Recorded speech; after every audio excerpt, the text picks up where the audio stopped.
Hello. Daniel? Bananas. That's all I have to say. B-A-N-A-N-A-N. Alright, and then I'm going to...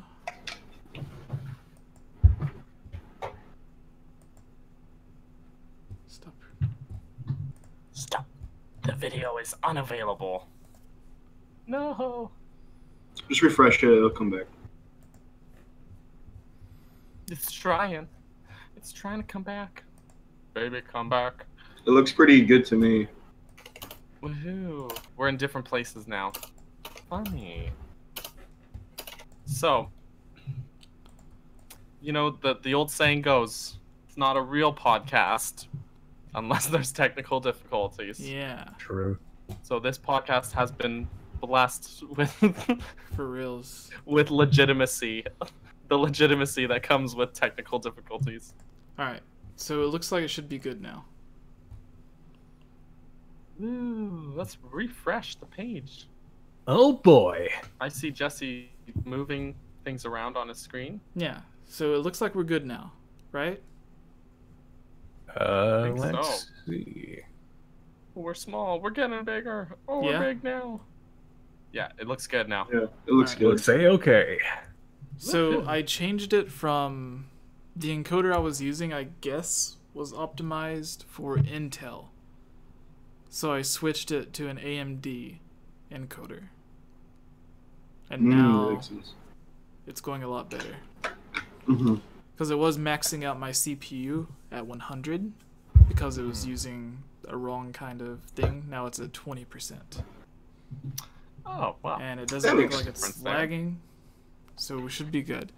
Alright. Woohoo. So everyone Alright. that's watching, if everyone can go and retweet that we are doing the podcast again, ready to start, we'll just start with the first news story. Yes. Of course, thanks for bearing with us there. Yeah. Yeah. Figured that out. Yay. Alright. So I guess we'll just start. What's up, everybody? That wasn't good. I suck at this. What's up, everybody? I am Jesse, or Game Over Jesse, here with us on the Hylian Gamescast to talk about all of the new Smash Brothers news. Is our co-host Daniel, our sexy Mac, the voiceover that you guys hear in all of our Yiga Kermit reviews videos. He's done reviews for Breath of the Wild, Super Mario Odyssey, which just went up today, and Fortnite, And the newest season. I was also in a couple of other videos, like the Zelda timeline video.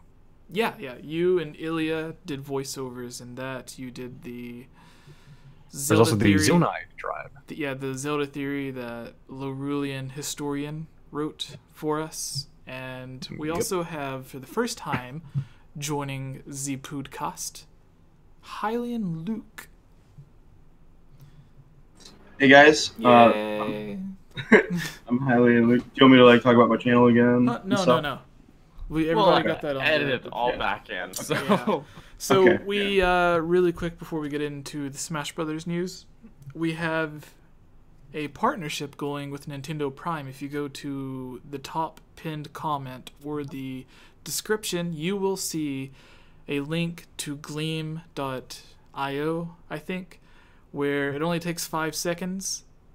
Just click the different ways to enter, and it'll enter you. All it does is subscribe you to us on YouTube. If you're already subscribed, it'll just resubscribe you, so you can still enter if you have already subscribed.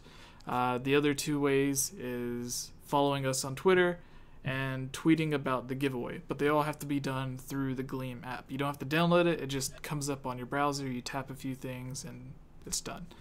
So very easy to do, and if you win, you get a $20 eShop card. I think next we're either going to be doing the same type of giveaway, but with Zelda Master, who you all may know as Luke, or RMFH, who you all may know as Rick. So, getting to our first piece of news. Were you guys aware that there was a Smash Brothers Direct just a few days ago, guys? I had no idea. No Yeah. way. I know it It's just not. came out of nowhere. So Man, who would have thought? apparently, you know, he said that because he was bringing all of the characters back, there was not going to be a focus on bringing in new characters. Turns out that was a huge lie. Because Because Sakurai is just like that sometimes. because how did deceived Gonna us. sack or lie to how, us. how did this direct start out? The first thing he does is reveal 2 new characters. How like, does it end? Well, one character in an Echo Oh, Fighter. to be Yeah, fair. yeah, and then okay, sure. And but how does it end? They still take up slots, and then it ends It with adds another character. Another new and character. then there's 2 more between that. So Yeah. So we got 3 Echo Yeah. Fighters and 2 new fighters, in total 5, which is just unprecedented for like a direct, you Mhm. know? yeah. Oh yeah.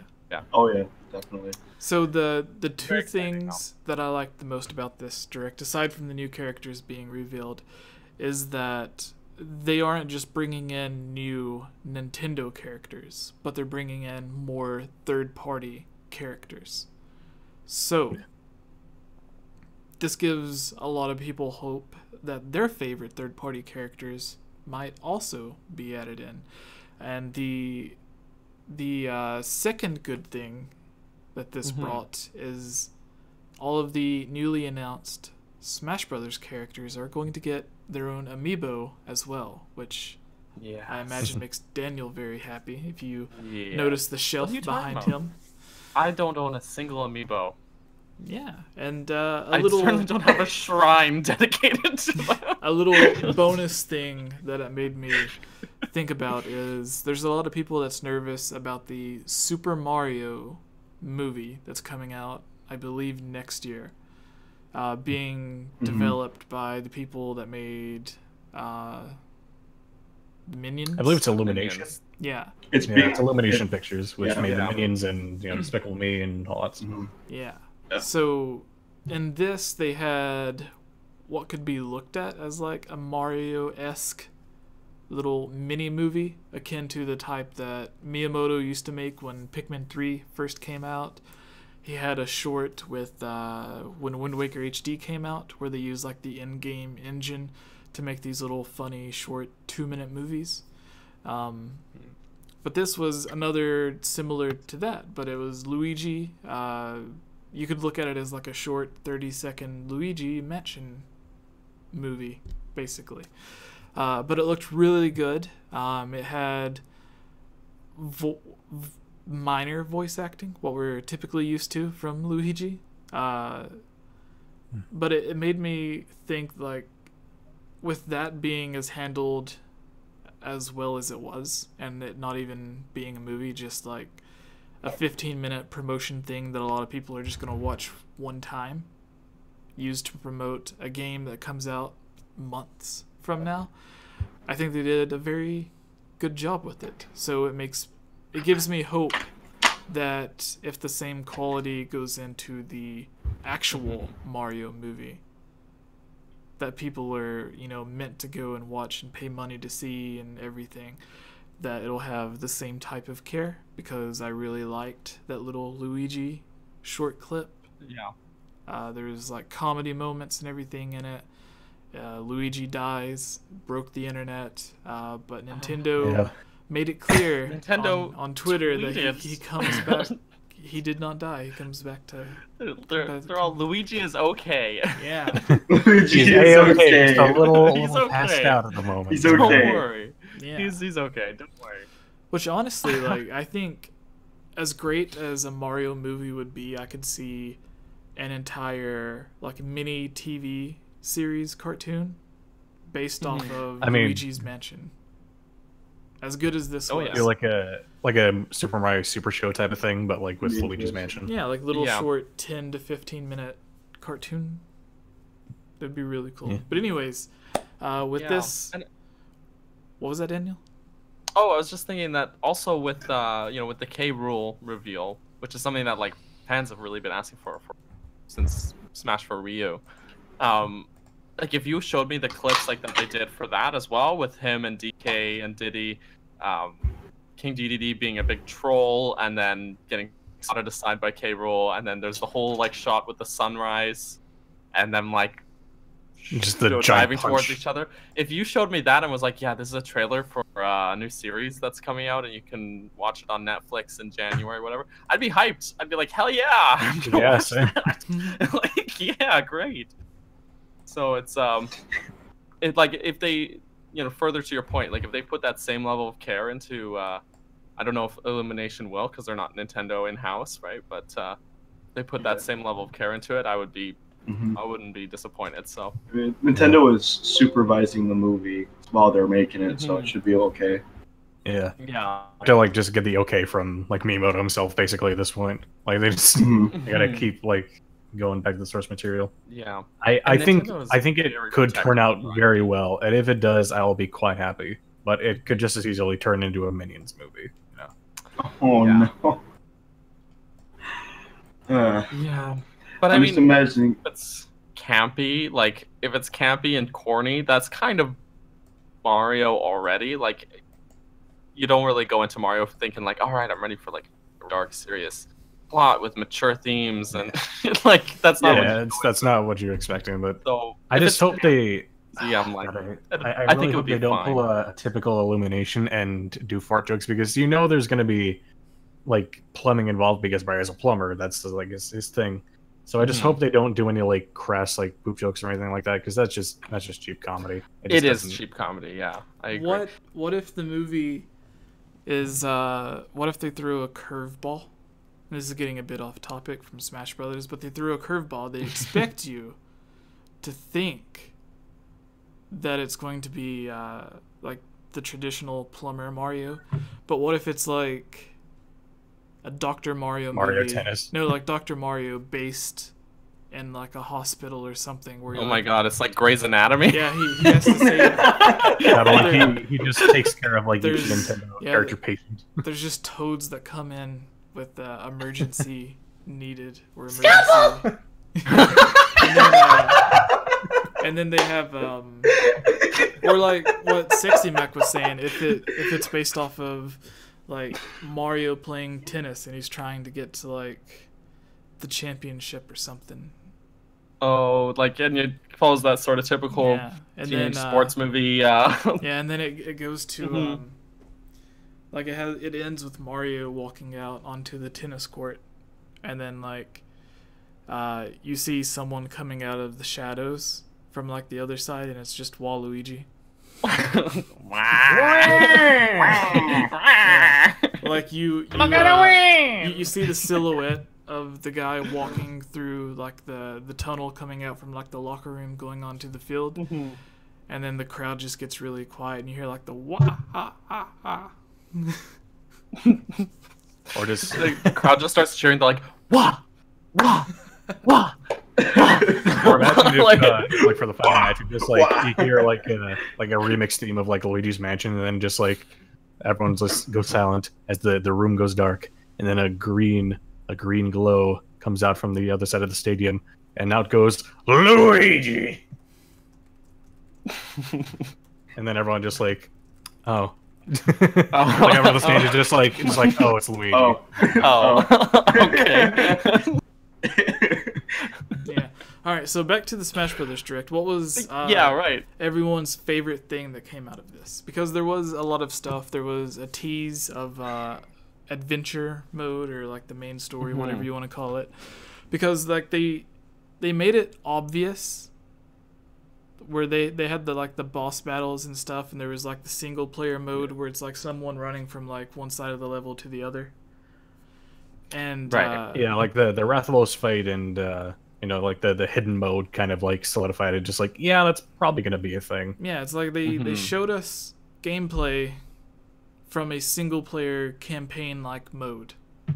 And then they had the mode blurred out on the main screen. They're like, we'll tell you about that later. And it's like, well, you already showed us. That's like And if, even has like it blurred out on the sidebar as well. yeah, that's It's like just if they had like a Zelda game or whatever, and it has like Link, like it shows like a quick 2-second clip of Link in a new costume, like how he had the blue tunic this time. If he has like a red original tunic, and it shows him for 2 seconds there, and then it ends with him, like, you being able to see his face, but then his costume's kind of blurred out. And it's like he has a new costume that we'll get into at a different time. It's like, you already showed us the costume. Why are you blurring it out now? We already know what it is. But yeah. So I think there was, like, is it Smash Run returning? Or because I think they could play it off. I don't think they announced anything about Smash Run, though. They have the classic mode, which is sort of like Smash Run, but not. But I'm kind of happy to see classic mode return. I like the classic mode. One thing with the amount of new characters, though, I'm really excited to do all-star mode again. I swear it gets harder with every Smash game because there's just so many more characters added. But no, I think I don't think it'll be like just the adventure mode that was in Melee. I would expect something more close to what we got with Brawl. What's it called? The Subspace Emissary. Subspace Emissary. But you know, it's all speculation. Someone on Twitter pointed out that they were trying to like go CSI Miami on it and enhance image, and it says spirits is what they said, and they're like, it's got to be related to Luigi because it's green. It says spirits, and Luigi died. And for me, I feel like that's kind of a stretch. Like I don't. Yeah. I would expect it maybe to say story or solo or something like that, maybe if it were like an S word. But I feel like it's really grasping at straws to say for sure that it said spirits. Supposedly they got the English and Japanese translation for it, but it's like trying to decode a blurred image, so just take it with a grain of salt, everybody. So and the name of the mode could change between now and then. And I still think, in pre-production. Oh, it's true. Yeah. I think what else they would have done is, since this isn't like the finalized version of the home screen, I think they would have like put up, like not just blurred it out, but put up a fake word there, like name it something else, and then blur that out just in case people decipher the blur. It'll still be something unrelated to what it actually is. Just like a placeholder image. And with the spirit mode, if that is what it says, like spirit or whatever, Nintendo of Japan has weird ways of naming things, because Master Mode, or no, Hero Mode in Skyward Sword was called Spicy Mode in Japan. Really? Yeah. Oh, that's a spicy mode. Yeah, or like... I mean, just the name Subspace Emissary is also a little bit weird in its own right.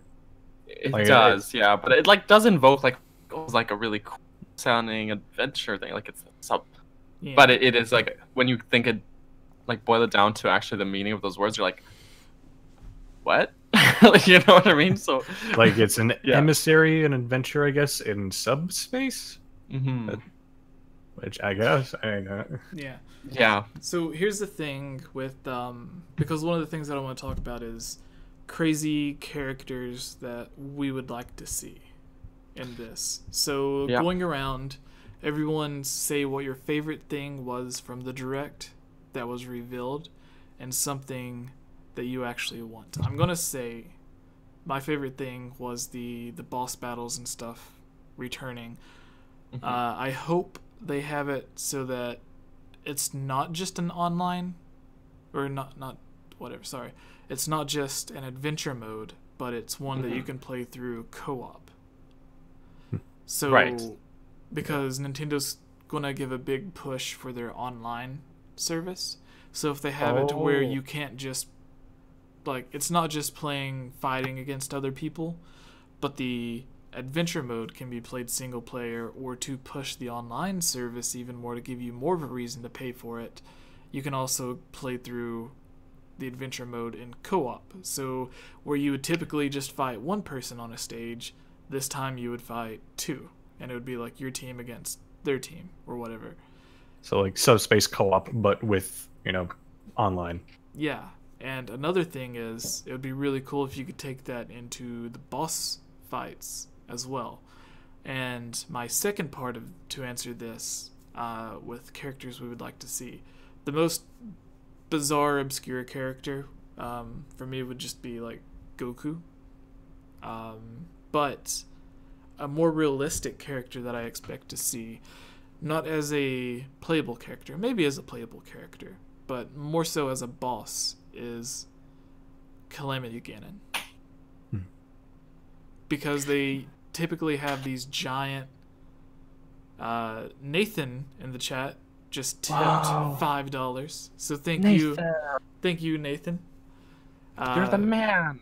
What is up with you? Yeah, if you have a question to send for the mailbag, you can like post your question, and then we'll save it to answer on the mailbag later.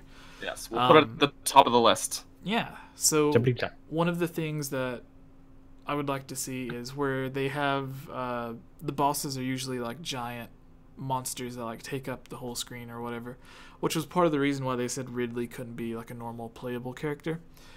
But what if they have... My camera's freaking out. What if they have it for Calamity Ganon, as like either Ganondorf turns into Calamity Ganon for like one of his Smash moves, Ultimate Smash, whatever it's called, having a brain dud right now. So like he turns into that in the same way that, didn't he used to turn into the Twilight Princess Ganon? Yeah, he did. Yeah, so have that updated so that it's the giant Calamity Ganon, which is just the same Ganon, but a lot bigger. But with this design turning back to Ocarina of Time Ganon, or Ganondorf, I should say, I would expect his final smash to be sort of changed in kind. Like what what I think they'll do is they'll probably change it to be Ocarina of Time Ganon as well. Yeah, that's what they do. Yeah. They had the thing to where they showed off where like you had a smaller smash. Like your bar would fill up. The final smash like meter. Yeah, and it wouldn't be quite as powerful as it's as a less like getting powerful the smash version ball, of the but final it's smash. a still powerful attack. So maybe that could be he turns into like Ocarina of Time Ganon, and then he's just a lot stronger for a shorter period of time. So See, the thing is, they didn't want to do any more transformation smashes. Like that's what they said. Well, that's what they said, but they also said they didn't want to put a focus on new characters. And then they revealed... Well, yeah, but like with that though, I feel like it's more of like an actual like we're just getting right to the point. No more like smash, like that kind of thing. Yeah, maybe.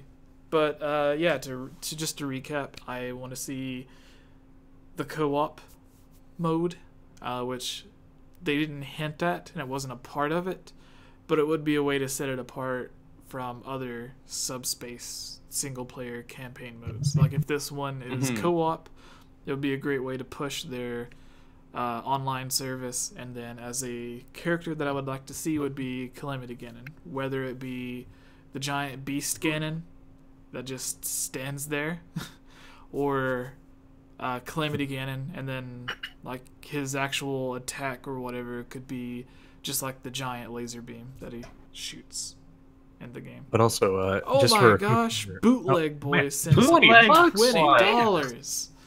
That's insane. Dude, you, Bootleg Boy. That's great.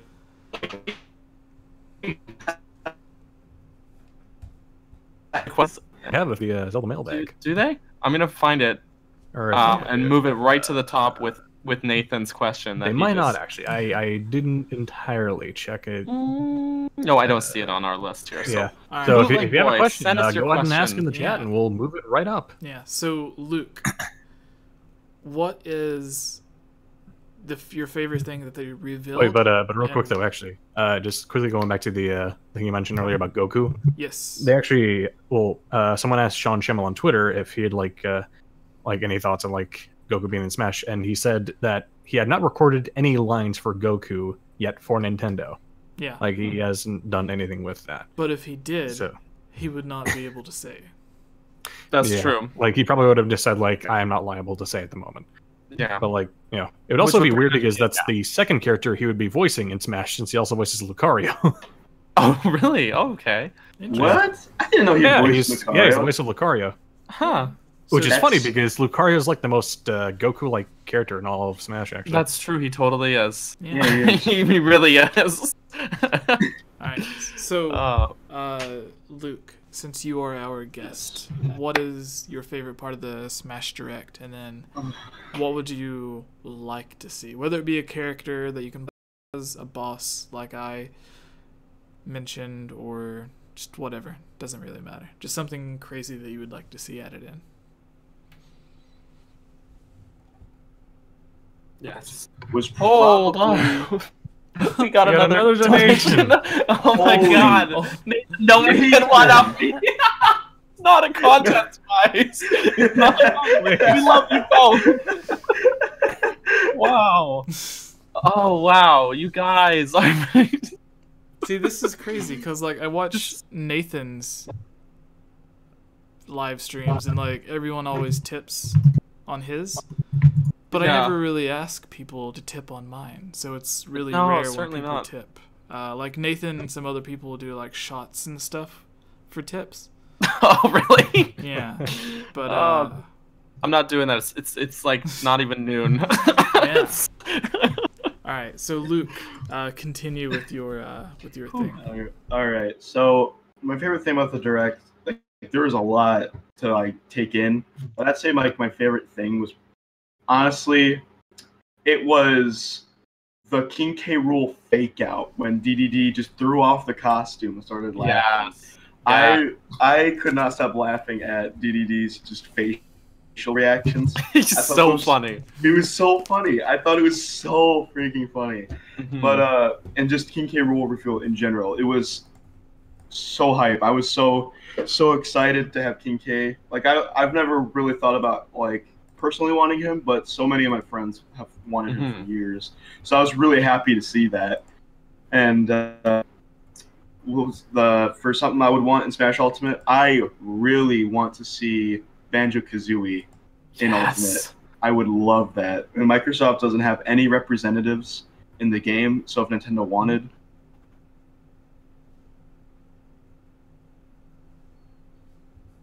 I think they're totally lit. That's all. It's basically just Nintendo. I gotta do something. I already got mine. I don't know. We are recording and streaming again. I had to change. I changed it from 30 frames per second to 24. Okay. Because it was starting to act up again. The big old goof. Okay. But go on, Luke. Yeah. That's basically all I got. I want to see Banjo-Kazooie because Phil Spencer said it's totally possible. It's open for Nintendo to take. They can feel free. Mm-hmm. And Rareware even said that their IPs, like Banjo and Conquer, and like the IPs they don't really use, they're up for grabs. They're open to collaborate with people that want to use the IPs. So it's really up to Nintendo, and there's high demand for it. So if they get in there, I would love that. Yes, 100% everything you just said. Yeah. Yeah, I think. So when we were at E3, I forgot his name, but not Phil Spencer's, the guy that's in charge of Xbox Live. He said that he would love for any of the Microsoft characters to be in Smash Brothers, and I expected him. I guess everyone expected him to say Banjo-Kazooie, but he said that out of everyone, he would rather see Master Chief from the Halo series, which is, I guess, understandable because I think Microsoft looks at Halo as their like their mascot franchise. Oh, yeah, it's their flagship series. Yeah. But with Banjo-Kazooie, I could see them wanting Banjo to be in basically anything because with Yooka-Laylee coming out, now Yooka-Laylee's in the Smash Brothers clone. Well, I forgot what it was called. Brawlhalla. Yeah, Brawlhalla. There was another one too. Yooka-Laylee was put in one of them.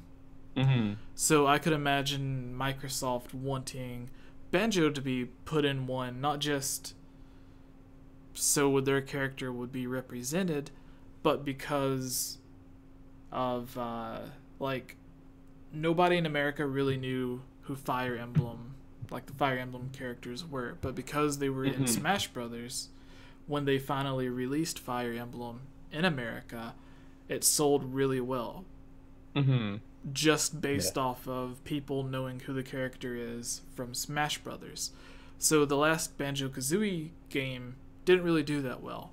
But if they want to, because of all the ukulele hype, if they want to put out another Banjo-Kazooie game, the best way to do it is to get Banjo fresh in everybody's mind. And the best way to do that is by making him a new character in Smash Brothers. And Microsoft, I think it was Microsoft and Rare. I know Rare did it. Microsoft may have too. But when King K. Rool was announced for Smash Brothers, Rare retweeted the Nintendo of America tweet announcing it. And they have the commercials together. It's like play together, blah blah blah. Yeah. Where it shows like Minecraft and all the other multiplayer games that not PlayStation, but Xbox and Nintendo are doing. They even have a Microsoft themed Nintendo 3DS. It's the Minecraft 3DS. So the Minecraft 3DS, which is a Microsoft game. So it's really weird seeing a custom limited edition 3DS that's like based off a property owned by Microsoft. Yeah. And the thing with the ad, like, is basically a big ad for Banjo-Kazooie if they put it in Smash. Like, huge advertising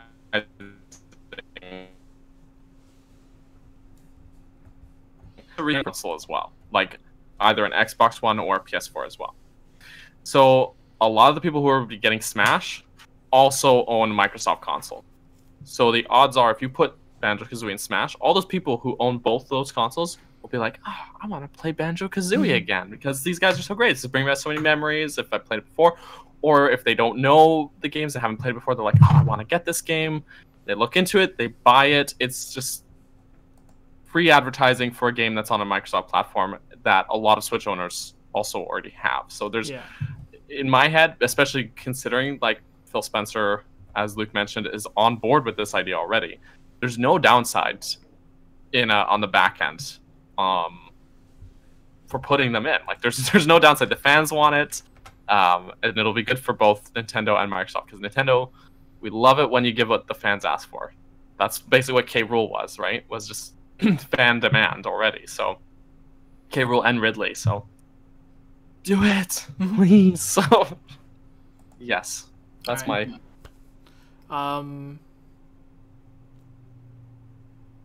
You haven't given yours yet, have you, Daniel? I have not. Okay, so we'll go to you. I guess I will. And then Connor. Okay, so I mean, I was initially thinking pretty much what Luke said, but I guess the thing I'm most excited for, honestly, was other than like K. Rool's reveal, which is funny because I wasn't all that excited for it when people were asking like, "Oh, we want K. Rool in Smash." I was like, "Yeah," but then once Nintendo announced it, suddenly I got super excited for it because the way they put it out there is super good advertising. They know how to get me hyped. But honestly, what I'm gonna say is there was just the little tweaks that they announced. They announced like a ton of little extra options and little changes. So that includes the rules being before the character select, so you can change between stock or time before you go into the character select screen. That was always a huge annoyance for me, having to change that after. The stage hazard toggle opens up so many stages that I never liked playing before because of stage hazards. That just like opens the door up for that for me. Like just all those little UI changes in the menus and things like that, all of those add up. They're just tiny things that you can easily overlook, but they all add up to be like, honestly, to make this game so much better than previous Smash games. So that's my answer. Just those little UI and menu changes just make such a world of difference for the user experience. The things that I was really wanting to see were Banjo-Kazooie and Shovel Knight. Luke said Banjo-Kazooie, so I won't touch on that further, but Shovel Knight was announced to be a assist trophy already, so we know we won't be getting him as a playable fighter. Still a huge win for Yacht Club, though. I'd like just to have him appear in the game. So not Shovel Knight, because even though that's what I've been saying for months. Oh, what would I see? An outrageous thing? Geez, Jesse, I'm stumped here, man. all the things I wanted are no or not happening, or already announced. Shovel Knight was announced as a fighter for Rivals of Aether, which is a PC. That's true. So there's that at least. There is that at least. But I want him to go toe to toe against Link in Smash. Link and Cloud and Shovel Knight. There you go. Come on, that would be such a great mashup. Gosh, I'm stumped. I might just need to just step back. I don't know what else they can do. That'll like every time they've completely subverted my expectations with all these announcements. So I don't even know what's left for them to do now. All right. Well, I don't know. Connor, do you have anything? Well, probably my favorite part of the Direct was the introduction of the Smash meter. Like that, I think is going to be really cool because it could actually probably be used in like competitive play, and it could be like, you know, an interesting mechanic that would cross over into the competitive scene. But probably the more ridiculous thing that I would like to see in Smash would be, I'm trying to think. I guess probably the more like unreasonable one would be Cooking Mama as a character. Cooking Mama, that's interesting. Yeah. I mean, like I think she'd be pretty cool just to have like her included because I mean she's like a pretty staple Nintendo character, she's pretty well known. But it would just be like figuring out her moveset would be interesting to do. I could see her as an assist trophy, but a character would be a little harder to do. But like as for things that I just generally want that I think could be plausible, I would say probably the main character of the game Hollow Knight. Oh yeah, get another indie rep. Yeah, like an actual like indie rep from like or as like an actual character. I think he would be pretty cool to like include because I think he has a ranged enough move set to do it. Like, you know, we already know his aerials and his neutrals. Like, it would just be a matter of, like, you know, getting it on there. Because, I mean, they already got, they got the game, you know, on the Switch already, so it's like, you know. It just seems like a little more possible to me than some other options, but, yeah. I think that'd be pretty cool. That would be. Also, I just thought of what I should have said as my answer. Sorry, Jesse. I know I was like, Dixie Kong, man. Oh yeah. Give me Dixie Kong just as an echo fighter for Diddy. Maybe instead of the jetpack, she can do like her little hair twirl thing. That would be like a really good recovery. But otherwise, like most of Diddy Kong's moveset could carry over to her anyways. But Dixie Kong was like pretty much the only character you should use in Tropical Freeze. She's been in like the Donkey Kong Country trilogy on the Super Nintendo. She was in more of them as a playable character than Donkey Kong. So she's an important character to the series, and I would just I love Dixie Kong, honestly. Like she's one of my favorite DK characters. So let's have her. I would love it. Thank you. There's a lot of rumors. There's a lot of rumors that Skull Kid will make it in because of how he got removed from the Moon Assist Trophy, and there's also like this theme that people have noticed of heroes versus villains, or like a lot of the newcomers are villains, right? So there's like speculation that he'll make it in because he's also been wanted since Brawl. True, and it's like he would be, I guess you've got Link and Toon Link, they're villain, you know, they've got Ganondorf, same with Zelda. But then they could put, for young Link, who they've got in there, against Skull Kid. So that would be really cool. That'd be interesting. My gripe is I feel like young Link, they should have changed his shield from the Deku shield to the hero shield from Majora's Mask. Exactly. I thought he was going to have his Majora's Mask stuff at least. But it's just straight up melee. So maybe there'll be like a character model swap to where like Oh, yeah, like an alt tunic or costume. blue Oh, yeah. tunic. That'd be nice. Yeah. Costume, yeah. Yeah, That'd be nice. that would be better because with in game, whereas or like related back to games, whereas Young Link in Melee was just all just different colored tunics, and it's like he never wore any of these, so they gave him something more unique. That would be really, really cool. It would. And then like the Mario costumes, I like how he actually has different outfits. Like from Yes. Odyssey, he's got the Yeah. he's got his He's got the wedding dress. He's got the wedding. Yeah, he does.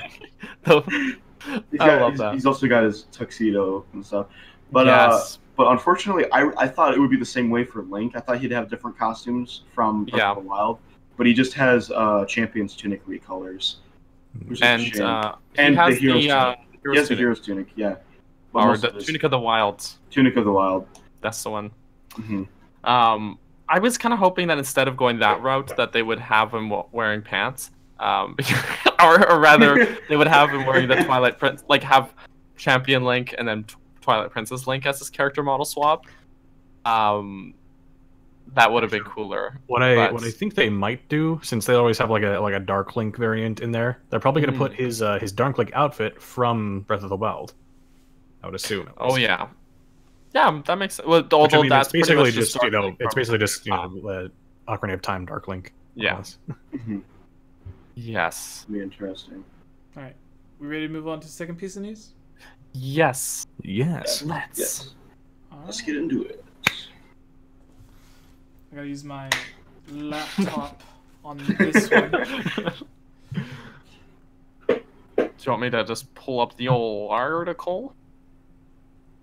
I've got it here. Do you want to take it? Sure. All right. When you do it, because we have the partnership thingy, do the introduction. Like introduce all of us, who we are, but be like quick about it. Oh, sure. And then, like, don't give us time to say who we are. Just like say who we are and then get to it, and mention the giveaway from the Gleam thing with the $20 eShop card. All right. Yes.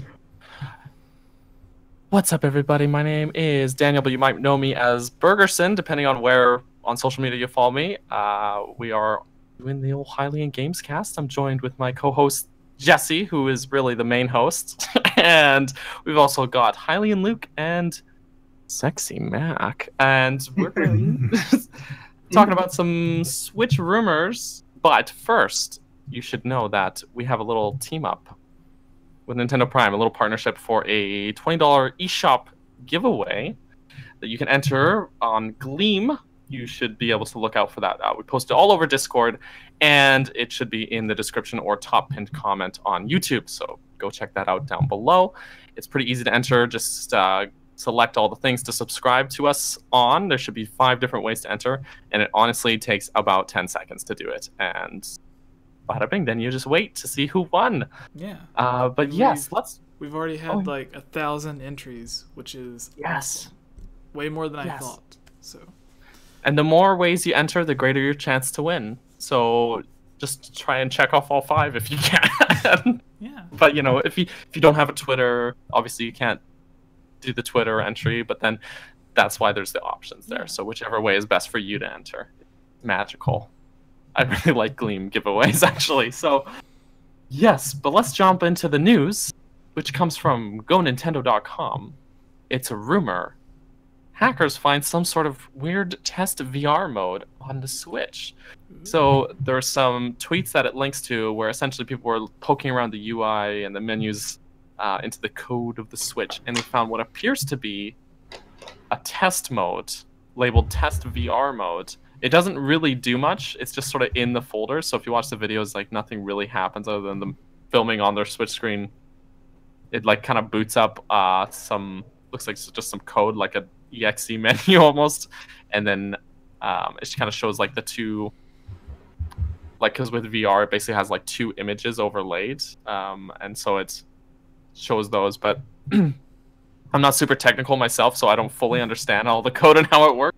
But it's kind of neat, so we go check it out. So some people are taking this to mean that Switch is gonna like definitely have VR. My personal thought is we kind of already had way back when it was the Nintendo NX. We had rumors about VR already because Nintendo had filed some patents for a VR headset that the Switch would sit in, which sounds super heavy to wear. It just sounds super inconvenient. So most likely, in my opinion, this is just a relic from that, like just some old files that they didn't clean up for some reason, that are still sitting in the UI for the Switch, just hidden in the menus there. It's not really supposed to be accessible, which is why hackers only just found it now after like a year and a half. But I don't see VR really happening for Switch. Maybe Nintendo's next console might be compatible for it, but I think the Switch, it would have to be in a headset of some kind or have a headset attached to it. I don't know if Nintendo's going to do that kind of peripheral, because it kind of defeats the purpose of the Switch if you've got to like set it up in the dock and then put the headset on and set up all these peripherals and stuff. It just feels like that is far removed from the idea of what the Switch is supposed to be. So personally, I don't see it happening, but it is neat that there is this in there, and the chance is still there. I would just take it with a grain of salt. And oh my goodness, we got another donation in the chat. Deku Crossing. I know this person from Twitter. Thank you. Oh, thanks for the donation. Thank you for the $5 donation. Please, if you want to send us a question, we have a list of questions when we get to our mailbag. So if you send it to us, we'll put it right up there. We've got Nathan donated earlier. We'll put it right up there with his. So yeah, please do. You guys are being awesome today. We love you. Thank you. So maybe we should have bi-weekly streams. Yeah, maybe. No, yeah, so the VR thing, it's really interesting. I assumed something like this was hidden deep in the code because of all the patents. We seen the other patent that had like all of the switches, yeah, I guess that's right. All of the Nintendo Switches beside each other, and like the same image was spread out across all of it. Now we know that. I think that's Mario Party related for Switch. Wasn't that the game that they showed it on? Yeah, so that patent ended up being used almost immediately. But this other patent for the VR came out way pre-release. Yeah, like back when it was still known as the NX. So like most of the patents never really get used. Yeah. But a lot of them do. So I expected it to be completely removed from the data on the Switch. But I guess it's still there for Nintendo to experiment with in their own labs. Like maybe there's just like a chunk of the code left there. That way for like the developers that are just experimenting. Like Miyamoto always talks about, instead of working on games directly now, he'll because he used to be like directly in charge of like Mario, Zelda, Metroid, almost everything. Now he only really focuses on one main game, and then he spends the rest of his time focusing on new experimental games. Like they had a few years ago at E3, there was like a tower defense game where like you have a space station thing that turned into the add-in for Star Fox Zero. They had the giant robot thing where like you would use the Wii U gamepad to like punch and stuff. That turned into the Labo. Yeah, the Nintendo Labo robot thing. Yeah. So a lot of these crazy experiments that they come up with, they end up using in other things. I think maybe the VR, you could run games in, like a lot of people say that VR is very demanding, which it is, but it's not quite as demanding as people think or assume. Like, as long as you're not running like Tomb Raider in 3D, like it's good. Like, there's more than enough power for the Nintendo Switch to play like New Super Mario Brothers in 3D. So like if you had like VR to where you put it on and like you just like you didn't necessarily see it from Mario's perspective, but like you could see Mario like in front of the background and stuff, kind of like how the 3D on the 3DS works, to where it just makes the characters pop out rather than you looking through it first person. So like games like that, ports of older games would be able to run with the VR mode or the 3D mode. Games like Luigi's Mansion or like other GameCube-esque games. So yeah, like if they ever had Wind Waker, they could have Wind Waker in 3D on the Switch, because it wouldn't necessarily need to use all the power just to render the game, so they could use the extra power from the Switch for the VR mode. But the thing with VR is that so Switch has gyroscope, which will work, which is necessary for VR, right? But the gyroscope feature is in either the Pro Controller or the Joy-Cons, not the console itself. Well, and therein lies the problem, is that if you have... Well, what I would say to that is they could include the gyroscope in the head mount for the Switch. It's true. Like, make it so like a dock. If they have it like as a separate peripheral that has the gyroscope built in. Yes, I mean? that's what I was thinking. They would have to then, like, because they can't rely on the existing gyroscope. They would need, because they need the... But I think it's only in the right Joy-Con, not the left one, if I'm not mistaken. It's only the right. It's only the right. So then you can't use both Joy-Cons. Because with VR, usually you have like two things that are moving. Well, what I would assume they would do is they would sell a Joy-Con and dock set for the the headset. Like, it's basically just like a head dock, and it would sell with a packed in second set of Joy-Cons that have both of the gyroscopes. Right.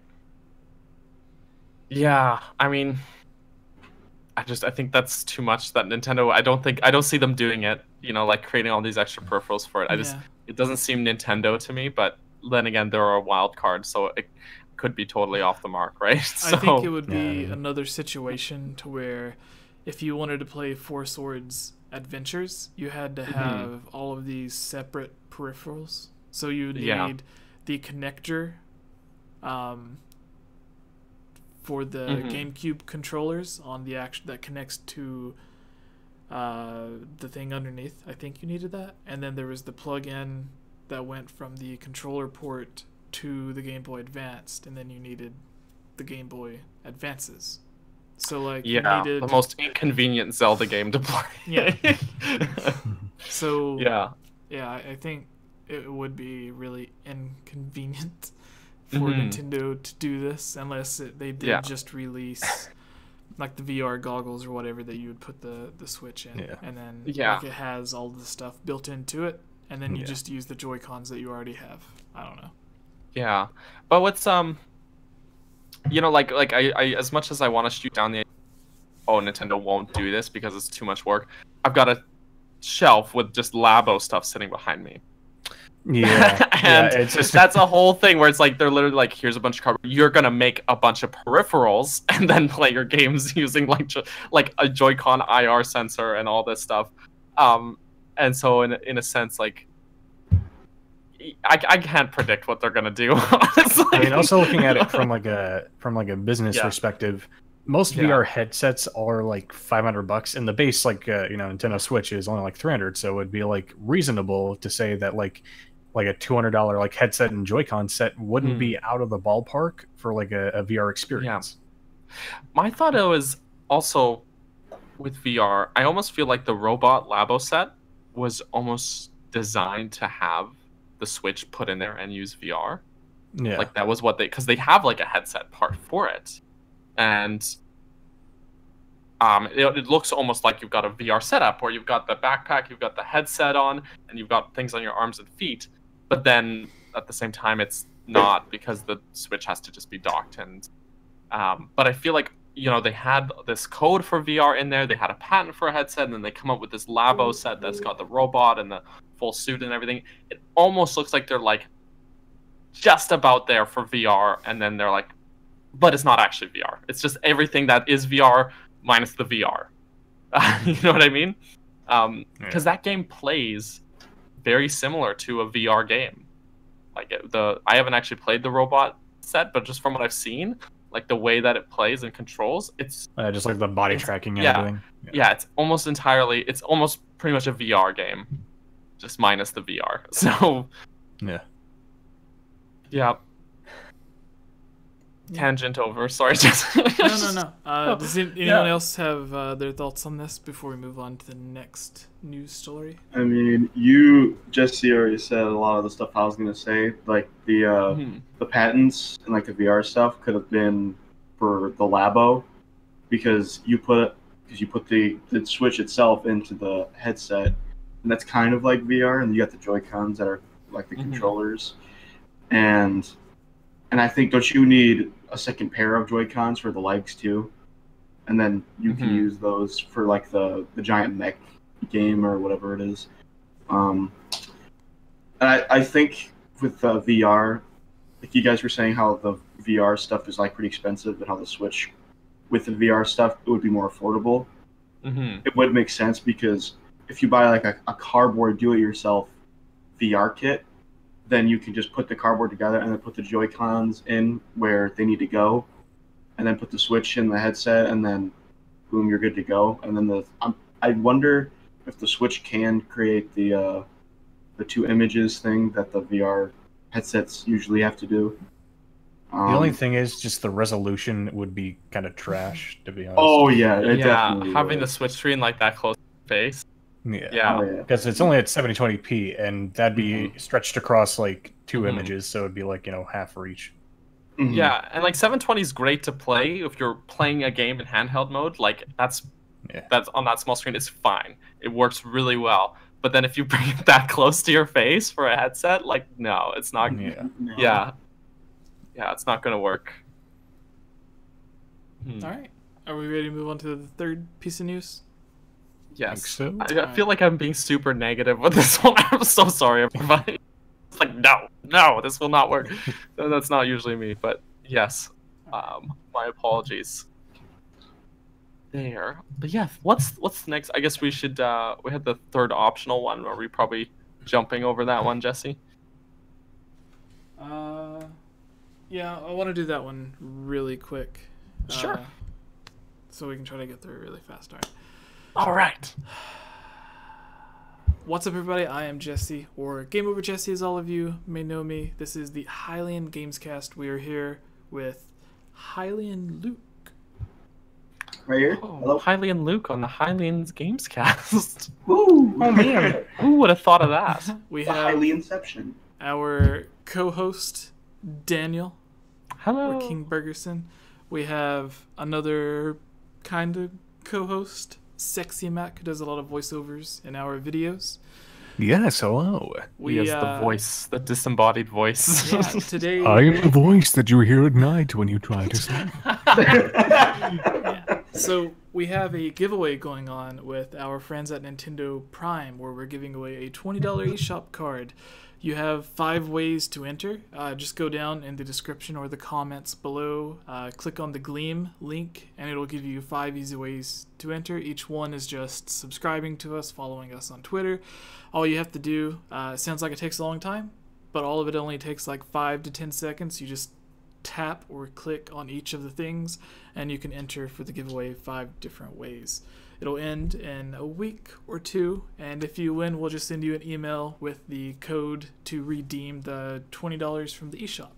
And if you don't win, then you can just enter again, because we're going to be doing another giveaway as soon as we end this one, but instead of Nintendo Prime, it'll likely be with Zelda Master. So, today's topic of discussion is the top 5 fake Zelda game rumors. So a lot of times fans will, I don't really know if I want to call them fans, because I don't think a fan would get the hopes up of other fans just to crush them. But over the years, there have been a lot of fake Zelda games that have popped up, said to be released as hype for whatever the next Zelda game is that comes in. So whenever the 3DS released, pretty soon to the release, it released with Ocarina of Time 3D, and then came A Link Between Worlds. But before we had the first original Zelda game, which you could call it original, you could call it, I look at A Link Between Worlds as more of a reimagining, where it's not necessarily a remake, but it began as a remake, and then Aonuma wanted to make something new. So instead of starting from scratch on a new game, they ended up turning the A Link to the Past remake into a sequel, which is why it looks so similar, because it began as a remake. So I look at it as more of a reimagining. But anyways, it's a bit off topic. There was a leak of an image said to have been a reveal for an upcoming, at the time, Nintendo Direct, where they would have revealed 2 new Zelda games, not just one, for the Nintendo 3DS. Hopefully, if you're watching on the live stream, it's the image that is on the thumbnail right now. Luke was actually able to find it for us before we started. Mm-hmm. So it was going to be similar to the Oracle of Ages and Oracle of Seasons, or similar to every Pokemon release, where they release 2 different versions of a Zelda game at the same time that both in some way end up connecting with each other. Again, they did this with Oracle of Seasons and Oracle of Ages. They do it every single time with Pokemon. They recently did it with Fire Emblem on the 3DS, where they had the 2 different versions, and then they had a single third version that kind of combined the 2 stories. So people looked at it at the time as like, oh, this is fake. Nintendo would never release 2 Zelda games at the same time. And I remember at the time being like, well, they kind of already did. So, like, the argument against it was invalid, but it ended up being a fake rumor despite that. I forgot what the exact titles of the games were, but one alluded to ice, the other alluded to fire. And then the titles of each was like a red logo and a blue logo. It was supposed to be, I think it was supposed to be based off of, at the time, Ocarina of Time 3D had already came out. So a lot of people thought for the next Zelda game it would just reuse that engine and just be 2 new games. But yeah, it ended up turning fake, so that would be number 5 on the list. So just based off of the ice and fire, whatever, logo that I had, the red and the blue, what do you guys, like, what could you envision for a potential Zelda game like this, or Zelda games like this? Jesse, real quick. Yeah? Nathan donated $5 again in the chat. What? Dude, you're killing me. We love you. Oh my God, Nathan. You guys really don't know how much this means. It's amazing. Okay, so he said in his $5 donation, drop the mic. So here goes. Okay, so there you go, Nathan. Drop the mic. Don't drop the $100 mic. No. So what do you guys think about the thing? Like, obviously, look back on it, it's fake now, but what did you think whenever... Fake news. Yes. Luke, why don't you go first? Are we just talking about the one we're discussing now? Okay. What do you think? Right. Yeah, the idea of like 2 Zelda games releasing at once, and then... Well, yeah. I remember being ecstatic about that. Like, it was... Because back then I was pretty gullible about all the leaks and stuff. And I just remember seeing that, and I thought it was super cool. And I kind of thought it might have been fake just because of how it was 2 at once. Oh my God. 50. Holy boy. $50. Oh my god. It's not a contest, guy. 50. You guys are... They know bid wars. Oh my gosh. What is happening? Okay, so I looked it up. the Swedish currency 50 would be about $5.50 here. So it's more of a reasonable donation. Okay. It's not as if he was donating $50. Okay, that was my first. I just saw the 50. I was like, wow. Yeah, I was gonna But say, still, dude, the color was. Oh, it's pretty good. Still amazing that you guys are like, just. I'm speechless. I'm sorry. Yeah. The bid wars continue. Thank you. Go on though, Luke. Yeah. So All right. basically, do you like the idea of like 2 Zelda games releasing at the same time? If it's the same, if it was a lot like Pokemon, where it's the same adventure, but there's like slight differences, I wouldn't mind. I would just get the one that appeals to me most, and then maybe get the other one just for fun and just so I can display it on my shelf. Fill out the collection. Fill out the collection, yeah. Yeah. But the original artwork and the graphics of those leaks, it looked super legitimate, so I believed it for the longest time. And then it got confirmed fake. So there was that. What do you guys think?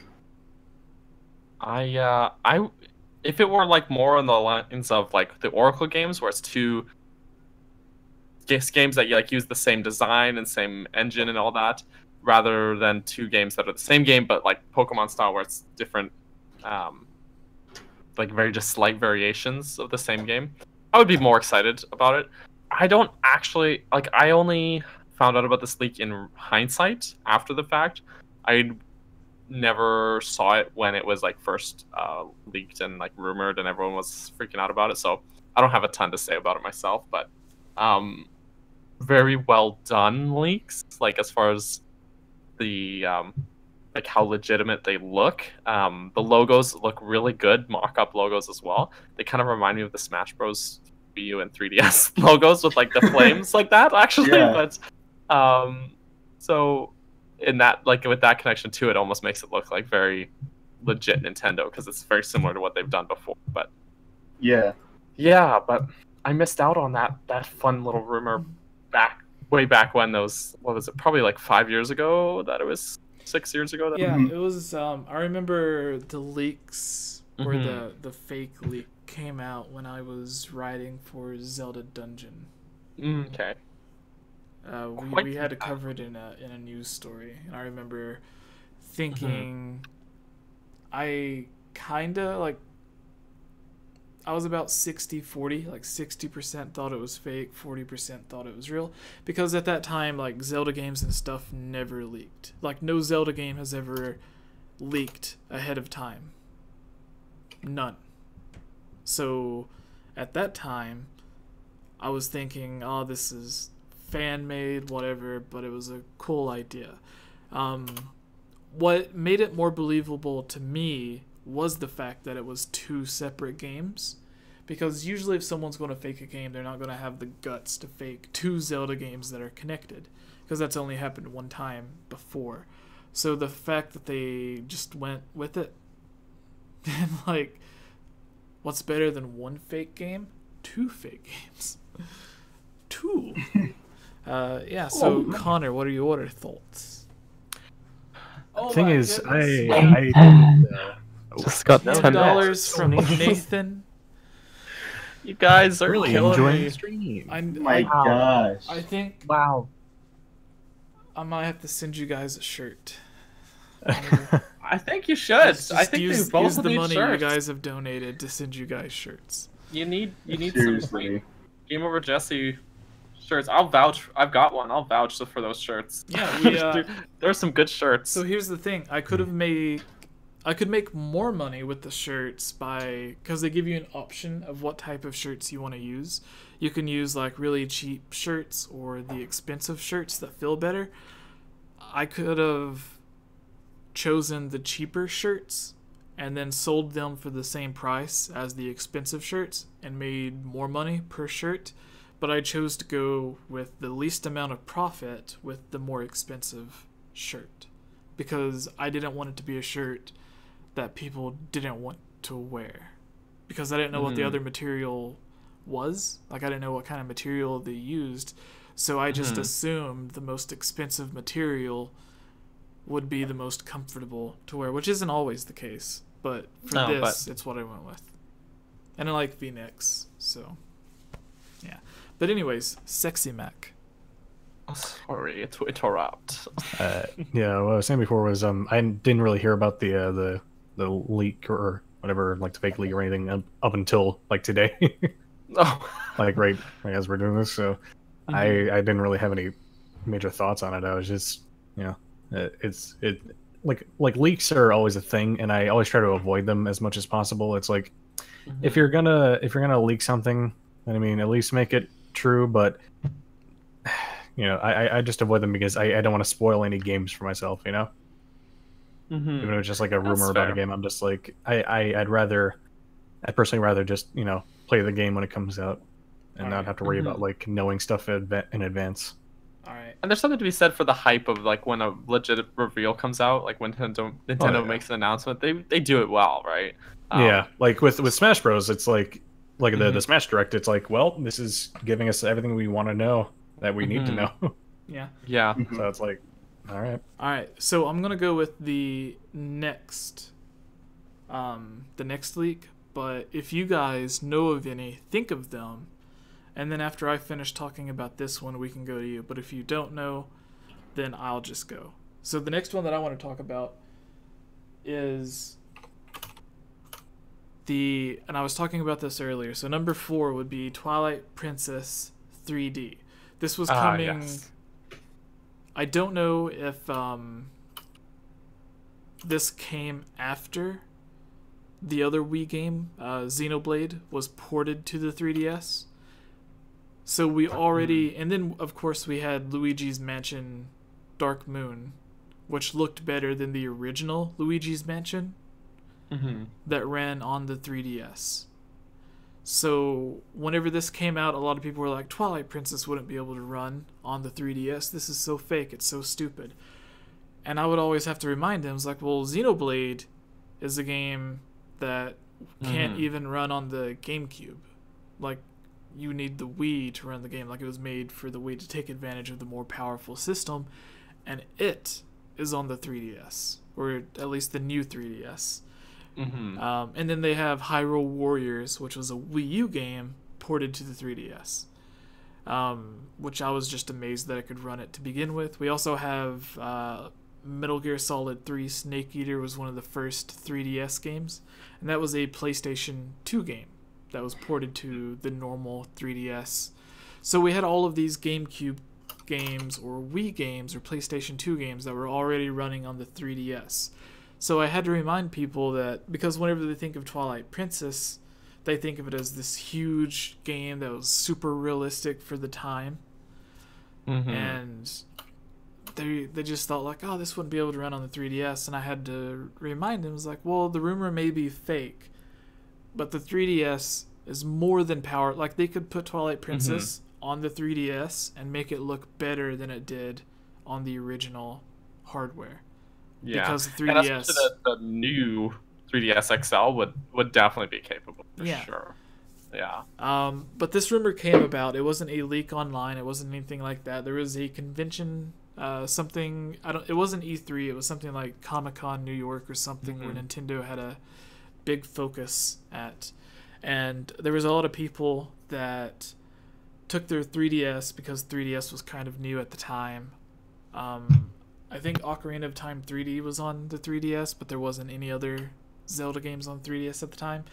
But anyways, there's a lot of people that didn't notice it at the time, but they got home, they were messing around with Street Pass, and they were going through checking all of the different people that they had connections with to get all of their like Mii Fighters or whatever for the different games that they had that was like pre-installed on the 3DS.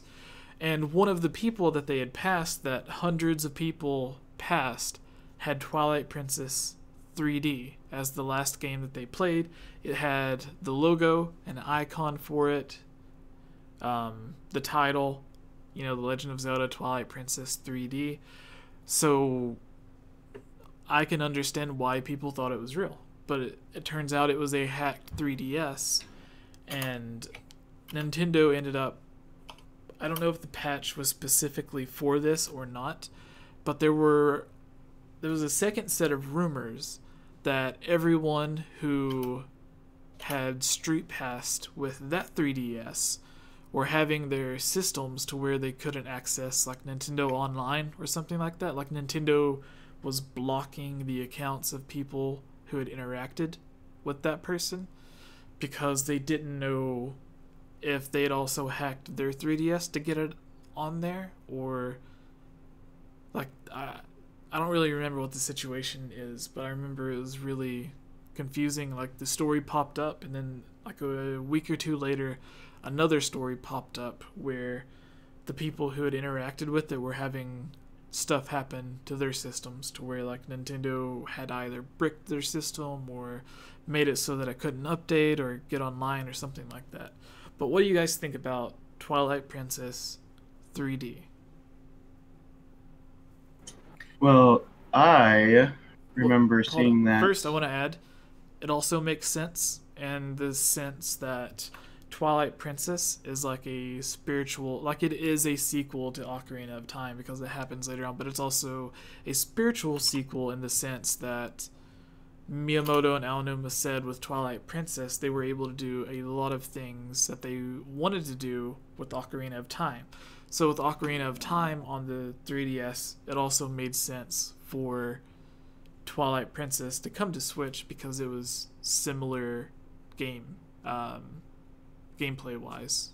Like obviously you don't turn into a wolf, but like you have all of the same temples and everything like that, and then the story was heavily tied together. So I wanted to add that in, but back to you, Luke. Alright. Well, I remember also, seeing... nice beard. Thank you. I remember seeing that rumor a few years ago. What year was that? It was like 2015 something. It was 2014. I can fact check really quick. Okay. Well, I remember seeing that one time when I was just in school, not paying attention. I just wanted to look at Nintendo news, and I remember seeing that, and I honestly got I was kind of confused because I wasn't sure why Nintendo would make Twilight Princess for a handheld device when they could have just put it on the Wii U at the time. But like looking back and after what you've said, Jesse, it does make sense that they would put it on the 3DS because Ocarina of Time and Majora's Mask were both also on the 3DS. So that does make more sense, and the fact that the 3DS is kind of a mobile GameCube in a way, but it's slightly more powerful, especially the new 3DS. So the possibilities of Twilight Princess being on a new 3DS would definitely be possible. Even maybe some FPS upgrades. Like it could possibly be from instead of 30, they could go to maybe 40. And that's a small difference, but it would be a difference, definitely. And they could definitely add all the stuff that they did on the Wii U one, like how they replaced some of the rupee chests with stamps. So really quick, it looks like all of the rumors that I can find from websites posting about it was 2015, but it was long before 2015 that the rumors started coming about. But I guess something like another surge happened in 2015 where the rumors started getting popular again. So it was before 2015. Again, this was around the same time as like Ocarina of Time 3D released. So like a year or two, like it was within 2 years of the launch of the 3DS. So, alright, but continue. Okay. Yeah. So that's also the same year Majora's Mask 3D came out. So that does kind of tie in because they were doing.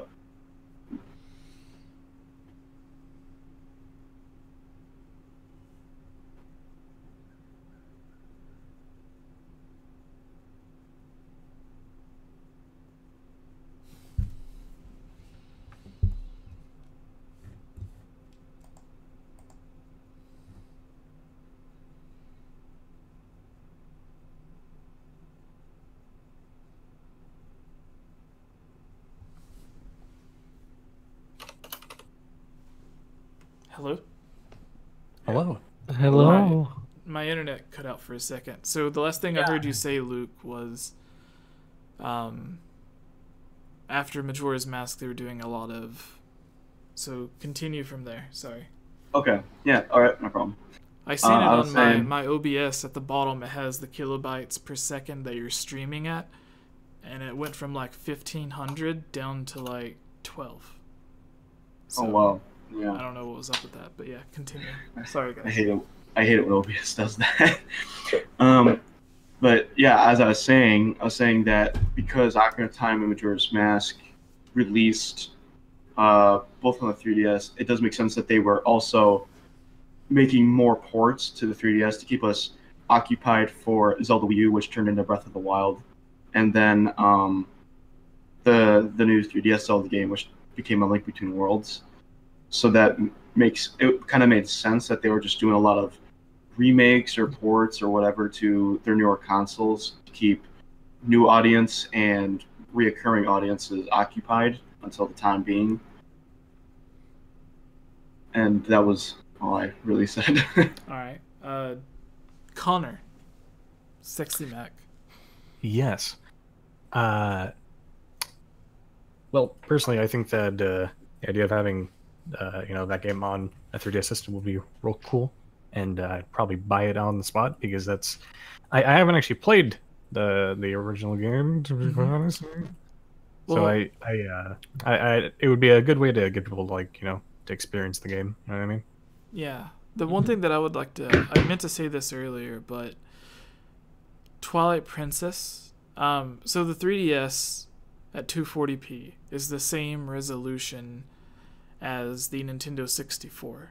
So Ocarina of Time, Majora's Mask are the same. Like it has a higher aspect ratio on the 3DS because it's almost widescreen.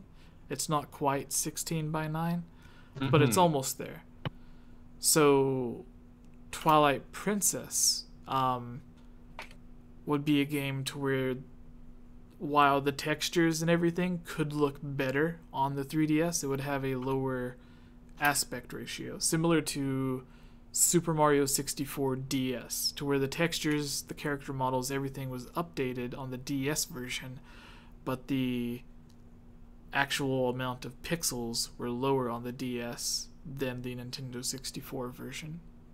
So Twilight Princess in some ways would look better than the GameCube counterpart texture wise, but then pixel count, it would look like it had even more jaggy edges. So in a way it would be an upgrade, but it would also be like a downgrade as well. But anyways, I just wanted to say that real quick because that would be interesting for me, at least. Oh, Jesse's a spinning circle. Okay, no, he's back. Yeah, I had to fix it. My camera was lagging. So, were you done, Connor? We can go to Daniel. Yeah. All right, D man, Okay. Big D. It's me, the big D. So this rumor, I'm pretty sure I saw on Game Explain first. I think they were the ones I saw reporting it. Although, while we were talking about it, I'm trying to look for it. I can't find their video. So I might be misremembering. I definitely found a Nintendo Life video about it, but pretty sure it was a Game Explain video because they report on like everything very quick with that, which is awesome. And I'm pretty sure I knew, like I feel like I don't remember ever buying it, like being sucked into this rumor. There are some rumors that like I legitimately believe, or at least I try and take with a grain of salt always, but sometimes it catches me and I'm like, okay, yeah, that could be real. I don't think this one ever struck me and was like, yeah, this is legit. Like, it always seemed to me to be kind of like a fan mock-up because I don't know, something just didn't sit right with me when I saw the rumor. Are you still talking about Twilight Princess 3D? Yeah. Okay. Yeah, just something didn't sit with me right when I saw it come out like that room. Even though, yeah, like you said, and Jesse, you kind of did explain it out, like it could still happen theoretically, like in hindsight, but Obviously, Wii U is a far better candidate for it, and Twilight Princess HD I think is the best version of the game out of the three on the Wii U. But yeah, it's a weird, it's kind of one of those weird little leaks where it was a really sneaky, well done way to do it, because it wasn't like they published a Reddit post or something on 4chan and was like, this is a thing I found. Like they kind of just went out with it there on Street Pass and just like let other people find it, you know, which is like the sneakiest way to leak, to do like a fake leak or rumor. So the thing that strikes me the most about this one in particular is it seems very like crafty the way they did it. You know, like that a lot of thought went into leaking that, as fake as it may be. So yeah, that's all I got to say about that. All right, Luke, did you have the third fake Zelda game? Yeah. Zelda? The Legend of Zelda Shard of Nightmare. Yeah. So edgy. Tell us about that. I remember that. Yeah, I think there was. I'm gonna check really quick. I think I wrote the article on that for Zelda Dungeon. Okay. Yeah. But continue. Tell us all about it. Well, I actually don't know much about it because it was just a rumor. But I remember seeing this leak. It was like right before it was before E3 2014, before they showed off Breath of the Wild, before we even knew what Breath of the Wild was called or anything. Before we got just a glimpse of what the world looked like. This was a leaked image of the title screen, and it was called Shard of Nightmare. It's supposed to be a sequel to Twilight Princess, and there were even some faked screenshots of the game. And because of all these like leaked screenshots, I thought it was completely real for some reason, and I was super hyped. And then when I saw the Zelda reveal and for Breath of the Wild, and it was just called Zelda Wii U at the time, I actually remember being kind of disappointed because it wasn't like super realistic like the leaks showed, but it was like very colorful. I still love how it looks and stuff, but I didn't get the prediction right, so I was kind of upset with myself. But that was how long ago? 4 years ago. Yeah. So that was pretty interesting. And I remember one of the screenshots showed Magic Power. So like Magic Power was making a comeback in the leak, and it made me excited because we haven't had Magic Power in a Zelda game in quite a while. I think the last one was like Between Worlds, and even then like the magic just regenerates over time instead of having to find actual potions to reclaim your magic. So there was all that. Yeah, I think that I was just looking into that. I hadn't seen any of the fake screenshots before, so I was just googling it, and I find there is a screenshot that looks like it's got the magic bar on the like vertical on the left side. Yeah, only to the and past. So yeah, if and anyone then can he's see like this, holding a torch, and oh yeah, that's the one I was just looking at here too. Yeah, that's the one I was just looking at. Yeah. Yeah. And it's a really neat screenshot. Like definitely Twilight Princess design. With the Hylian shield having the little points off the Triforce and everything, but yeah, I forgot the actual source of the image, like what it actually came from. Obviously, it's a fan mod of some kind, but I forget. Yeah. What. Or it could have just been the image itself was made up. But it's really cool because coming off of Skyward Sword, which didn't really, because Twilight Princess was the, at the time, highest selling Zelda game, and it just happened to be the most realistic Zelda game for the time. And then Skyward Sword came and didn't sell nearly as well. They thought it was going to sell like twice as much as Twilight Princess, because when it released, everyone owned a Nintendo Wii. It was just everyone owned the Nintendo Wii to watch Netflix at the time. So with this, like the realistic graphics and everything, because it looked like what Twilight Princess would look like at the time on a Wii U.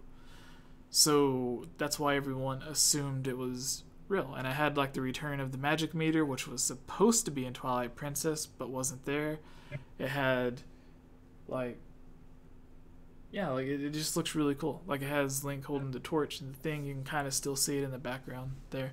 But it was a really cool leak. I thought it was real.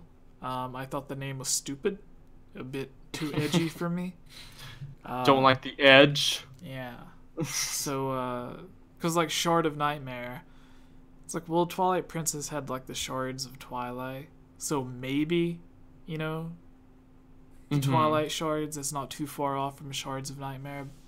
And then like Link's Awakening, kind of based off of Nightmare, Phantom Hourglass as well, because you're in like a dream world and like you have to stop the nightmare things from attacking or whatever. Right. But yeah, so like it made sense for me. I thought it was real. So yeah, that was a good one, Luke. Sexy Mac, do you have anything to say on this? Do you have anything to say? You know what? I don't know, honestly. I think I'm about content with how far this has gone thus far. Okay, that's Do you like the? Thank you. Did you like the image though?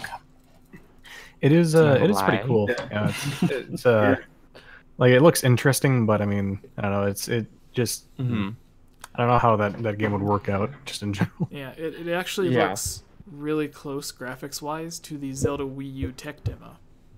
Yeah. Like a more realistic Twilight Princess. But anyways, Connor, do you have your? Oh, sorry, Luke. Something to add. Something I've noticed like now is that screenshot with Link in the torch. I noticed that it kind of looks like the Smash Brothers Brawl model for Link, and they just kind of rigged it for the screenshot. Because Brawl Link versus Twilight Princess Link, Brawl Link actually does have some slight more details than the Twilight Princess Link. Like the textures are more colorful yet realistic versus Twilight Princess, where it's like very dull, and it's still realistic, but the textures aren't as high quality, so they're kind of darker. And then Twilight Princess has that shader that causes them to look brighter than they actually appear. All right. And then the Brawl Link is just simply looks better, and I noticed that kind of looks like a Brawl Link screenshot, and they just kind of faked it out with that, which is why it kind of looks better, because it's the Smash Brothers Brawl Link. Right, because when you look at it, really your first instinct is to compare it to Twilight Princess, and you see, oh, that's not the same model, but it's the same design, so it looks more legit that way. But even if it's actually just a model that's ripped from something else, like, no, that totally makes sense what you're saying, but it kind of tricks you that way, because you want to you want to draw, like, see if it's drawn from another Zelda game. That's your... Oddly enough, one of my favorite Link character models is from the promotional material of Smash Brothers on Wii U, because it has like the new original Link design, where it looks like a mix between like Ocarina of Time and Twilight Princess. But Connor, do you have your fake Zelda game that you can remember? Any at all? I can't really remember too many like fake Zelda games, though. I remember there was, well, it's not really about a particular game. It's just more about like a part of a game that was like a real game, which was the like the rumors about like there being a light temple like unlockable in certain ways, like with the Ura Zelda stuff. Yeah, like that whole thing. Just like it was interesting to see, but it just like this is kind of a little hokey in some senses. All right, Daniel, do you have number 4? Number 4, the fourth game. Number 2 on our list, I guess, if we're counting. This one is one I really liked how it was done, but never didn't believe it from the start. But it did get a lot of people excited, and that would be there was this fan-made trailer for Majora's Mask HD on the Wii U. Oh, you went there. I went there. I've seen that. It looked good. It looked really good. It looked too good. I remember seeing it, thinking, "There's no way the Wii U could run this." Yeah, that was exactly. It was like, I didn't buy it because I was like, "This is too good."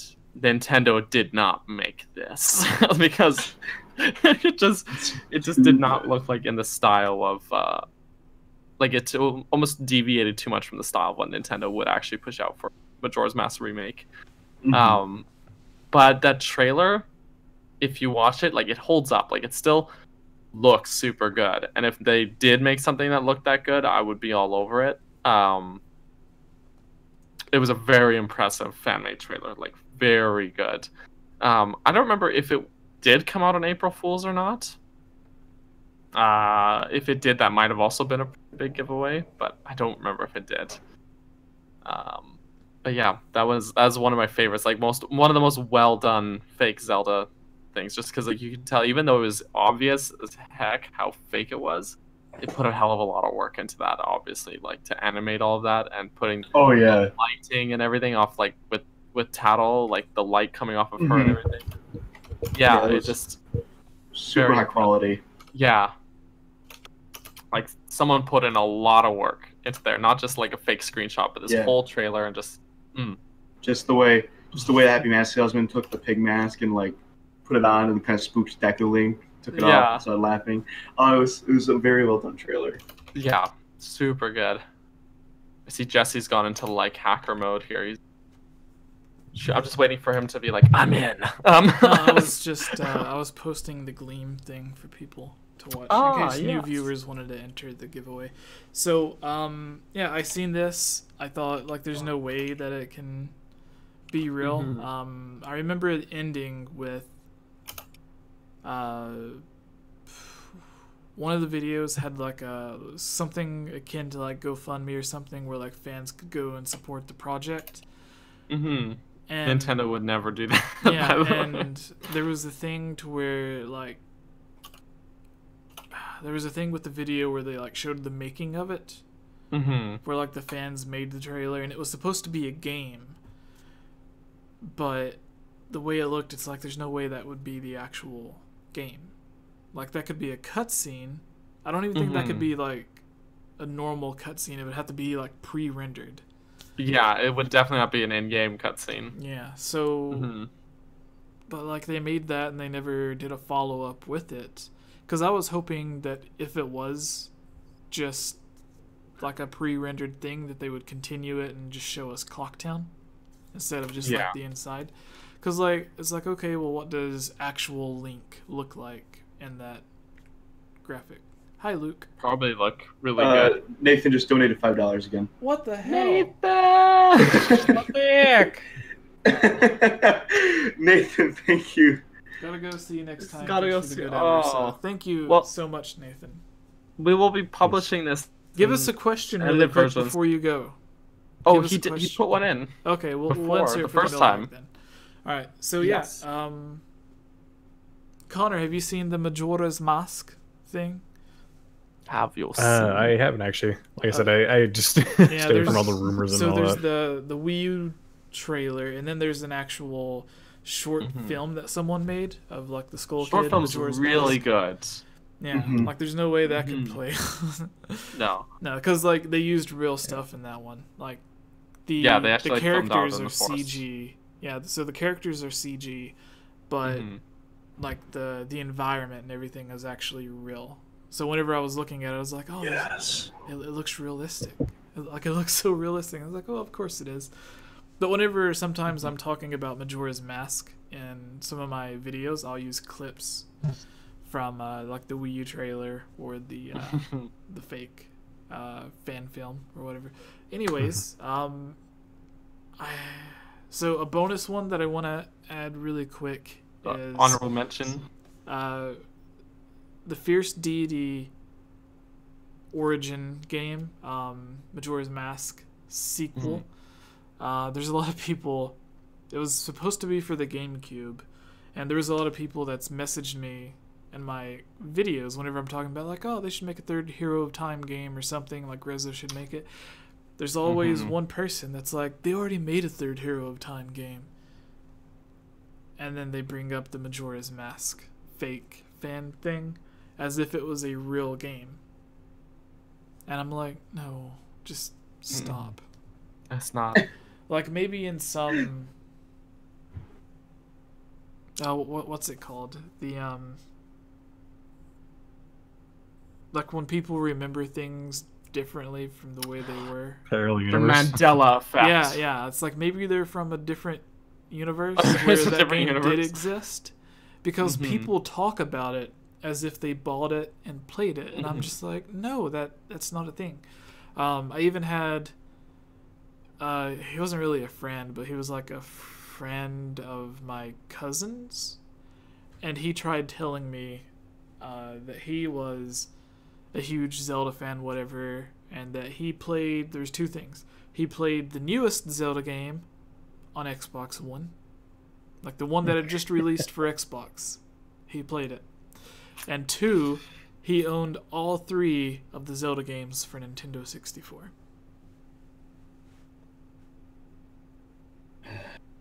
So What? yeah, like the only thing I can think of is like, is he thinking of Smash Brothers? Yeah, he played through like the one-player mode on Smash, and that's the Yeah. third Zelda game. He just had to pick Link as his character. Yeah, but anyways, there's like box art and stuff of the Fierce Deity origin. I'm gonna look it up really quick. What But Zelda game Daniel, was it on? while you do that, the real Zelda game, or the number 1 on our list, is one you know about, The Flood. Tell us about the Hero of the Flood in Zelda War. I do? I know about this? Yeah, do you not know the Hero of the Flood Zelda game? No? No. I've seen that. I have not. Sounds like a bad recreation of like It does. of Wind Waker. It does. I'm guessing, based on the name, that it was took Valley place of the between Flood. Wind Waker and Valley of the Flood. Yeah. Wind Waker and Ocarina of Time. That's my guess. That it would take place Here's the there. artwork But for Valley of the Flood, if I can get it to where it's not. it looks very Twilight Princess. Yeah. Oh, you know what? I have seen this screenshot. This mock-up here. And it looks like So not here's Zelda. a brief So- description. Says Valley of the Flood was described. This has come from Zelda Universe, by the way. Also, shout out, I worked for them a while back too. Valley of the Flood was Axel works for them now as well. So shout out to Axel. And then my old podcast host Amanda is the YouTube host for Zelda Universe as well. So shout out to her. Shout outs to everyone at Zelda Universe. They bought me this webcam I'm using when I was writing for them. Nice.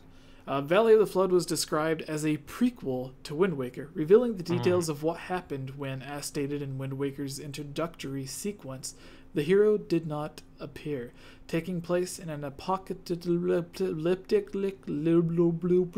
Hyrule. The game would have the player act as this would-be Link, only to know that in the end, the deluge would claim Hyrule, and the Great Sea would drown out the world below. So, I think this was either before Twilight Princess or after Twilight Princess, before we started hearing things about Skyward Sword, where apparently they were going to make a Zelda game. Yeah, I think it was... So this was before the dual timeline thing. So... if I'm remembering correctly, the rumor for this came after Twilight Princess, and one of the rumors said you would play as... not Ilia, Colin. So this was when people thought Wind Waker came after Twilight Princess. Okay. And, yeah, because it wasn't confirmed for the split timeline at this point. And then in Wind Waker, it talks about, this huge flood. And obviously, there's no flood mentioned in Twilight Princess, so the flood had to happen after Twilight Princess. So this suggests that in the same way that Link left Hyrule to go to Termina to find Navi, or go to, Termina to find Navi and meets the Skull Kid, Navi, whatever, and he isn't in Hyrule for that period of time, something similar happens with Twilight Princess Link, to where he ventures off to find a way to find Midna. So he's not in Hyrule to stop the flood, but there was a kid who wanted to be just like Link. That Link gave him, like, the wooden sword, I think, or something like that. Right. So he rises up to try to be the hero, but because he isn't Link, because Link wasn't there whenever the flood occurred, you basically fell at the end. This sounds like a 12-year-old wrote a fan like, fiction about Zelda. Or what was it? Like, you end up trying to stop Ganon or something like that. Now, I'm remembering a fake rumor from like 5 years ago, so my memory might be blurry. But Link leaves. He's not in Hyrule to save it.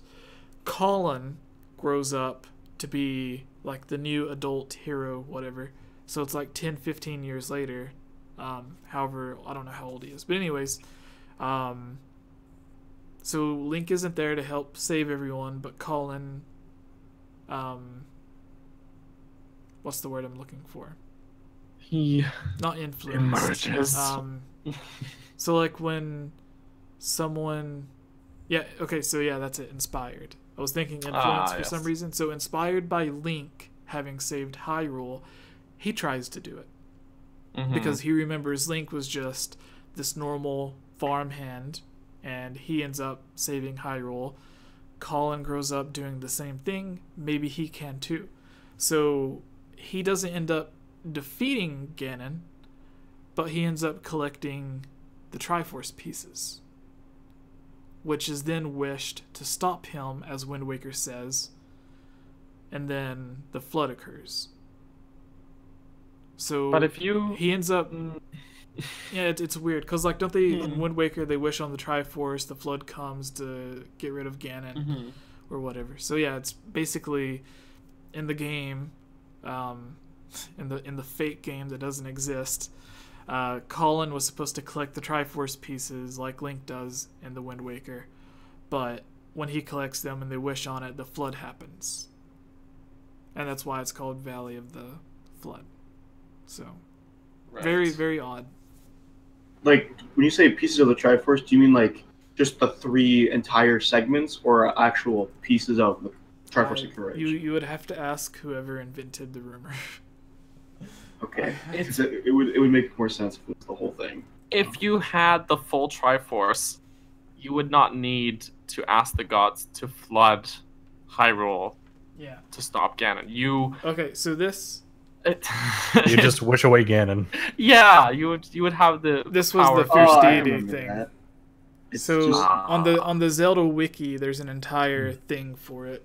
Really quick, it says Majora's Mask 2. So not even The Legend of Zelda, something like the Hero of Time 3. It's just Majora's Mask 2, which they have never done except with Zelda 1 and 2, and then Triforce of the Gods and Triforce of the Gods 2, which was A Link to the Past and A Link Between Worlds in America. Anyways, I thought, like, the first time I seen this, I thought it was fake, because I was like, they would never call it Majora's Mask 2. They would give it its own, even if it was a continuation of the story, or in this case, a prequel. Like, they wouldn't call it the prequel to the game Majora's Mask 2. They would give it a unique name on its own. Like, this one is The Untold Legend of the Fierce Deity. And I was thinking, that's, like, such a made-up name. But there's the quote, "The last shall one day be first. Remember that, Oni." I don't know what that means. Majora's Mask Oni 2... is is basically the Japanese term for fierce deity. Yeah, I know Big, that. like Oni Link. I meant like Okay. the quote in itself. Like, the last shall one day be first. Remember that, Oni. Really quick. Yeah, I have no idea. The Untold Legend of the Fierce Deity, known as Majora's Mask 2, Revenge of the Fierce Deity in Japan. So I had a different fake Japanese name. Is an action, this talks about it as if it was real, is an action, this is what I was talking, like the Mandela effect. Like, they're talking about it as if it was real. Was originally released near the middle of 2007. It is described, so a year after Twilight Princess. It is described as a prequel to the story of The Legend of Zelda Majora's Mask, and players get their first look into the history of the Fierce Deity and Majora's Mask. It is not part of the main Zelda series, as this game does not allow the player to play as Link, and as such, qualifies as a spin-off. The plot, just reading the first paragraph. Long ago in the land of Termina, or the land of Termina was created, the wise and benevolent benevolent creatures who would one day be known as the Four Giants immediately took it upon themselves to create two entities that would protect the new land where they could not interfere with mortal affairs. So it's a bunch of bullshit. Yeah, is what it is. Here's the issue when people make fake rumors like this is that they don't approach making a mock-up Zelda game the way Nintendo would approach actually making a Zelda game. In that all these people, when they make fake leaks, they're like, this is gonna be a Zelda game that explains this unexplained thing in Zelda, or it's gonna be a backstory for this thing in Zelda, and that's just not how Nintendo do. They will make a game where they're like, oh, this is an interesting idea for gameplay, and we will make a game that uses that. And then they design the game, design challenges and dungeons and puzzles, and then they're like, we should put a story in here. And then they'll fill in the blanks. And usually it's not even like, usually they'll make callbacks to previous games and things like that, but they will never, and I will stake if I'm ever proven wrong on this, I swear I will just rescind myself. I'll back away. I will never talk to Jesse again. No, I'm kidding on that part. I'll give up cheese, for God's sakes. If Nintendo will not make a game where they're like, exactly, they will never make a Zelda game where they're like, let's make a backstory for this. They don't approach a game that way. They never will. Skyward Sword is kind of the exception, where they made a game with the backstory of the Master Sword. But I'm pretty sure that was, again, how they did the story after the fact. Because the first thing they went into was, let's make a game where motion controls is the focus. So, anyways. Yeah. All right. Do leaks better, people. Yeah. Any final thoughts, guys? We're near the end of the podcast. So any final thoughts on any of these fake games? So based on all of these, let's do this really quick. Connor, starting with you, what is... out of all these fake Zelda games, what was the one that you liked the idea of the most? Ideal? I don't know which one to use there. I used to use ideal for both, but then someone, they kept correcting me, and I'm like, what does it matter? But yeah. To be honest, I think Shared Nightmare would be interesting, because I feel like with that game, that could probably go something like a sort of Twilight Princess vibe, or like Dark World Link, just trying to get through the world. Yeah, I think that would be pretty cool, or at least that kind of concept for it. But yeah, this really depends on how they would go with it, I guess. All right, Daniel, which one did you like the idea of the most? Also, Connor, I want to say that I'm with you on this, graphic wise, because I like the way it looked, resembling the Zelda Wii U tech demo, which I've always said that my perfect, if I could have anyone, any third party, collaborate with Nintendo to make a Zelda game, it would be either, so it would be Square Enix, 100%. But I don't know if I would want the Final Fantasy 15 team from Square Enix or the Tomb Raider team from Square Enix, which is Crystal Dynamics, I guess, but published by Square Enix. Because Tomb Raider has the super realistic art style, and then Final Fantasy has the super realistic anime style. And if you combined either of those with the team that made the Zelda Wii U tech demo to come up with something that I guess is a super highly detailed anime art style, I would be really happy with that. Like how the Final Fantasy 15 Kingsglaive movie looks. That's my perfect style of a Zelda game. So I would go with your pick, I guess, on that. But yeah, Daniel, which one did you like the best? All these leaks are kind of trash, but just because it's I just, maybe it's my skepticism, but I find so much of them hard to believe. I really like the Twilight Princess 3D one, just because the way it was leaked out was really, the most believable, crafty way. They were reporting GameCube and Wii games to the 3DS at that time. Yeah, so and just putting it on a Street Pass thing, and then just letting other people notice it. Like that's just, I love that. That's so sneaky, you know. So it's just that one is like I think the most creative. Just the way that they leaked it out, the most creative and probably the most believable. And that it was just like, oh, someone made a slip up and an accident, like some Nintendo employee slipped up, and this got leaked. But yeah. yeah. All right. HylianLuke. Every time I call you Luke, I feel like I'm calling you by the wrong name because I have Zelda Master Luke in my head. So like I kept on thinking I was mixing it up and calling you his name. Yo, new Luke, who dis? Yeah. Like we have old McIntyre, new McIntyre, and sexy McIntyre. So you can be new Luke. New Luke. Okay. Well, what's I your would shirt? say Is that Smash Brothers, or does it just say Smash? No, it's My Hero Academia Smash. You're one of those nerds. Yeah, I like that show. But my favorite rumor would probably be the one that I talked about, Shard of Nightmare, just because it was the one that it was out of all those rumors, it was the only one I got super excited for, because I thought it was completely legitimate. Yeah. It's the one with the most. Well, I guess not. I was gonna say it's the one with the most mystery to it, because we don't know what the made-up story is. We're Twilight Princess. We already played. Fierce Deity Origin. We already know the Valley of the Flood. We know what that's about. But then we have the two 3DS Zelda games that was just a screenshot. So technically, we know more about this than we do the other game, because at least we knew how this one was meant to look. Where the 3DS games are just up in the air. But continue.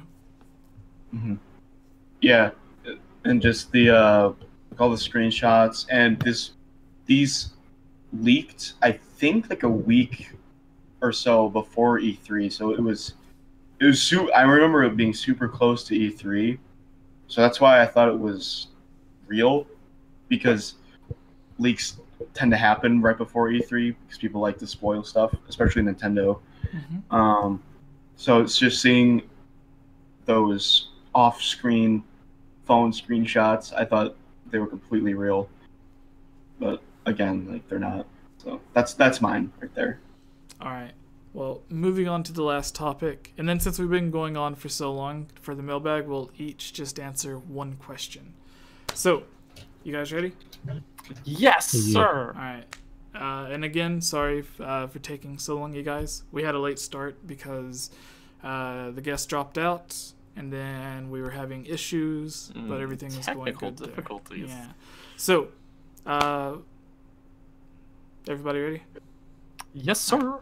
What's up, everybody? I am Jesse, or Game Over Jesse, as all of you may know me. We have Sexy McIntyre here. We have our co-host, Daniel. Hello. We have a YouTube Zelda content creator. I don't like the term YouTuber, so I use content creator. HylianLuke.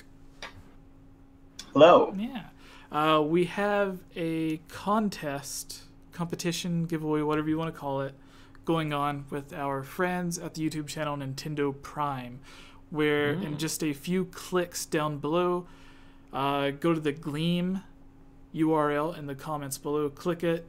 There's 5 ways for you to enter to win the $20. You just go through and click each of the boxes. It'll subscribe you to our YouTube channels. It'll let you follow us on Twitter, and it'll tweet out a message sharing the giveaway. There's already been over 1,000 entries in just 2 days.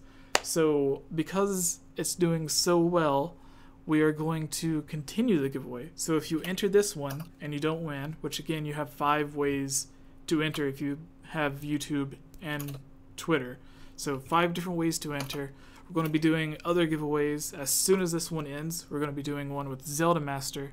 So yeah, go and try to win, guys. Good luck. But on today's video, we're going to be discussing, also want to point out, if you're watching this video in the future, so like a month or 2 from now, you're watching this video from the day that it posts on August 12th is when we're recording live. We're still going to have these giveaways going. So just go to the newest video that we have on the channel and there should be a Gleam link and whatever the newest videos are, because we're going to constantly be doing these giveaways with different YouTube channels, Twitch channels. We've talked to Zelda Master, Miss Click, Nintendo Prime, RMFH, a bunch of really awesome people. We even talked to Luke here about doing the giveaways as well, the collaboration between our channel. So head to the newest video, click the URL so you can enter. But sorry for the hold up. We're going to be talking about our Twilight Princess review. So we're going to have this video talking about 5 things that we loved the most about Twilight Princess. We're each going to give one thing that we loved about the game and then collectively say something. And then the second part to this video, because we don't want to be biased, we're a Zelda channel. We know if you go to a Zelda review on a Zelda channel and it's all love for Zelda, you're going to be like, well, this is stupid. It's a bunch of Zelda fanboys just geeking out over Twilight Princess. So we have a counter argument to this video talking about the 5 things that we hated the most about this Zelda game, similar to the format of the way that we review videos on our channel normally, where we talk about the top 10 best and worst of a game. Because typically if a game's a 10 out of 10, there's not many people that's going to say bad stuff about it. But even if a game is a 9 out of 10 or a 10 out of 10, there's still some bad stuff about the game. It's just the good stuff overwhelms and makes up for the shortcomings of the bad stuff, so a lot of people don't mention it. So to keep it from being biased and to keep it a fair review, we're going to list 5 things on each, even if the bad things kind of sound like we're nitpicking. So let us know in the comments below what you loved and what you hated about the game, and then after this video, check out the second part talking about the 5 things that we hate about Twilight Princess. So starting with you, Luke, you are our guest. What do you love about Zelda Twilight Princess? I would say the something I love about Twilight Princess is the different items and just different areas that you get to go to in the game, because we got areas that were going to be in Ocarina of Time but weren't because of limitations or release date or whatever. But we've got like Snow Peak, Death Mountain, we've got Faron Woods, Ordon. We got Gerudo Desert, the Arbiter Grounds, and then we've got Lake Hylia. Lake Hylia is beautiful. It's a lot bigger than Lake Hylia was in Ocarina of Time. Just all of the different areas. When I first played it, and even now, whenever I revisit those areas, I just love looking at everything and appreciating just how vast it was at the time. Yeah, definitely one of the biggest, or definitely the big Zelda game to date at that point. Yeah. At least. This is a bit off topic, but last week there was jokes again about the first time that we had like an all-female host on the podcast. Everyone made the joke about the Hylian Babes cast instead of the Hylian Gamescast. And then last week it was myself and Nintendo Box Maka, but we had 2 female hosts, and then at the end of it, Maka had to leave, so it was just the 2 hosts. But this time, it's like the guys took over. So, sorry, I just now noticed that. Anyways, Okay. Broly Gamescast. Yeah, the Hylian Bros cast. The dude's cast. Yeah. So, Oh yeah, brother! Connor, Daniel, what do you guys think about what Luke loves about Twilight Princess? I think it's pretty good. Got some good locales in the game. All right. A lot of variety in the locations too. Yeah. Something I think people kind of overlook. Oh, Because a lot of people say it's like bleak, but no, it's a good mix. Yeah. Sorry, Luke, you were gonna say. Yeah, and I totally forgot. One of my favorite areas in the game in general is going through the door in the the Broken Temple of Time, and going back in time to back when it was around in the era of Ocarina of Time. I just thought that was super cool, and it's got the original Ocarina of Time, Temple of Time soundtrack that plays, and then you like put the Master Sword back in the pedestal, makes the staircase rise, and when you go back there, it makes me think that when you go into the actual dungeon of the Temple of Time, that actually is the true Temple of Light that was gonna be in Ocarina of Time. Yeah. So I thought that was really cool because there was no Temple of Light in Ocarina of Time, but then you go inside of the dungeon of the Temple of Time, and there it is. And plus, the Light Medallion is everywhere in there. So Yes. So the thing with that is the Chamber of Sages that you get warped to when you first put the sword in and take the sword out is you get warped to the Chamber of Sages. The Chamber of Sages is a room inside the Temple of Light. So in A Link Between Worlds and Ocarina of Time, you technically visit the Temple of Light, but you don't see the outside of the Chamber of Sages room. Right. So theoretically, somewhere in the Twilight Princess Temple of Time dungeon or the Temple of Light, there should be, again theoretically, the Chamber of Sages somewhere. Which could explain why everything, like the puzzles and stuff, has to do with like ancient magic and everything inside the dungeon.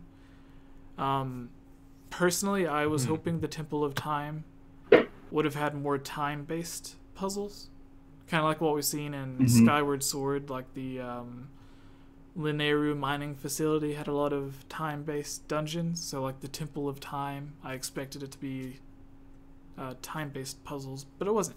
Anyways, another cool thing about the entrance to the dungeon section is the staircase that goes up to the window is the same window that Navi flies through at the end of Ocarina of Time. So like Link goes through that same window, which theoretically should mean that when Navi left, everyone asked, where did Navi go? Technically, I guess that should have taken her to that temple or the Chamber of Sages, since like they're both through there. And then obviously she went into the dungeon and Zalphos ate her. Yeah, so the Temple of Time is the entrance to the Chamber of Sages. The Chamber of Sages is inside the Temple of Light. The Temple of Light is inside the Sacred Realm. So there's like a lot of stuff there that people don't like necessarily make those connections.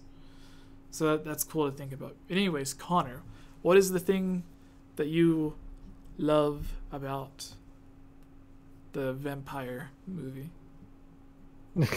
Vampire movie. No, there's vampire, like... No, I was going to say Fi. Impa, not Impa, the imp form... Yeah, I was thinking Impa. So the imp form of Midna has, like, vampire teeth. So, yeah. Kind of. Yeah, I forgot about that. Yeah. She's got sharp teeth. What's the thing that you love? Probably just the character design in that game, because like Wolf Link looks great, and Link has a really nice like feel to him. Like just the way that the character models look. Though the townspeople are a little bit on the Nightmare Fuel side. Oh, yes. Yeah. They look but I like... definitely Link looks so good in that game. The townsfolk look like they were designed with like a Nightmare Before Christmas in mind, because they have like unusual like head a Tim Burton shapes and kind of stuff. thing. Yeah. So one thing a lot of people don't know about Twilight Princess is there's a guy, not Rupel, that's not his name. I forgot his name, but he's the guy that has the Rupee game with the hook shot and stuff. Right, the Star game. He has the he's supposed to be the realistic version of Tingle. So when Miyamoto and Aonuma designed him, like he has the compass watch thing around his neck, and like his clothes is all dressed on what they said would be what Tingle looked like if he was depicted as a real person. So I always thought that was really interesting, that like technically Tingle's in Twilight Princess, he just has a different name, similar to how and a very different personality. Yeah, similar to how Zelda is in Wind Waker, but she just has a different name. Like she's still Zelda Ganondorf even calls her Princess Zelda. The king calls her Princess Zelda.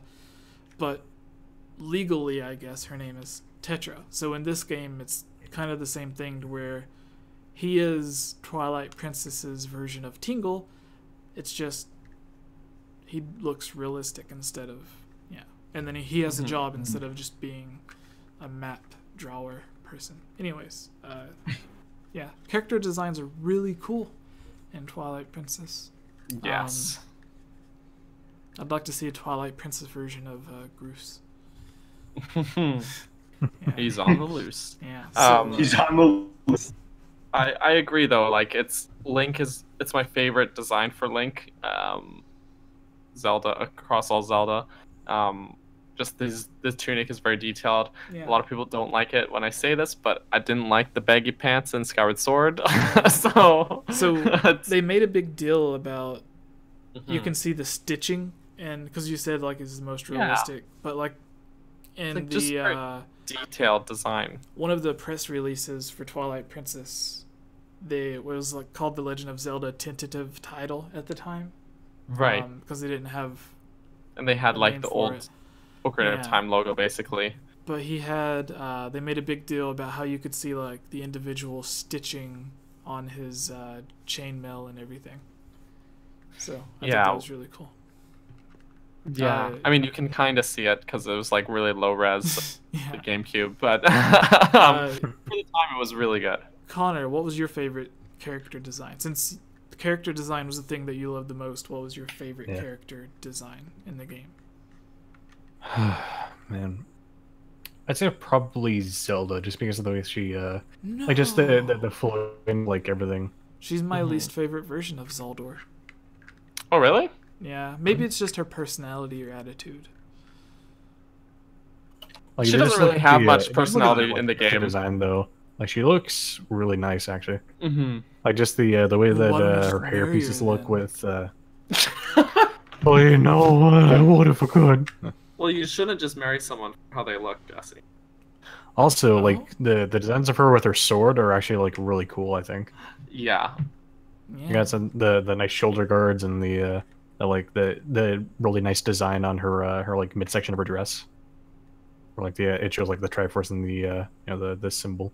It's really nice. Plus, even like the frills on the bottom have like little designs on them that are really cool. I feel like the Hyrule Warriors version of Zelda is slightly based off of the Twilight Princess Zelda. I think so. Yeah. Except they were like, okay, we're gonna take Zelda's design and give her cleavage. Hyrule Yep. Warriors, everybody. That's what it was. I All want the to see a girls little had- bit of thigh too, and then there we go. We made the Zeldor. Wow. Yeah, I mean, like I Just said, that even on the Hyrule Warriors one, it shows the little bit on the midsection of her dress. That's Yeah. the same design, basically. It is. Just Team Ninja got a little. They got excited when making some of the characters in that game. That's the Yeah, best. they got a best little way I can more put it. creative, let's say. Yes. All right. Okay, guys, Did you have anything else to settle add, down. Daniel? No. No. All right. Luke, what is your favorite character design? I would have to say my favorite character design is gonna be kind of weird, because I really like the weird looking characters in Twilight Princess. There's a lot of like weird. Don't say the characters. clowns. Don't It's say not- the clowns, Luke. It's not the clowns. It's not the clowns. It's not. That's too weird. That's out of my zone. No, I thought Deku Crossing says Sia. for some reason I Wait, thought is that the bug lady? I Sia? thought that's Agatha. No, Yeah. Sia is Sia's the just in Hyrule the villain in Warriors. Hyrule Warriors. Yeah, she's just Kind of what I was saying about their creative costume design. Maybe it's because we just mentioned like maybe she's just saying her favorite design overall. Mm-hmm. All right, so Luke, what were you saying? I was gonna say I really like the design of Malo, just because he's just like this little baby. He's just this little baby, So but, but he's like running a huge business in Hyrule Castle Town. No. You got everybody dancing to the Malo Mart jingle. It was just super weird, but I loved it. That's where they have Yeah. they put the Breath of the Wild stuff in Street- there. Mhm. And, That's true. the But yeah, HD there's this little weird looking creepy baby and is this business tycoon. And he has like that stern, he's like sassy, kind of annoyed by everything you do. Mhm. I don't know, I just really liked him. He was funny.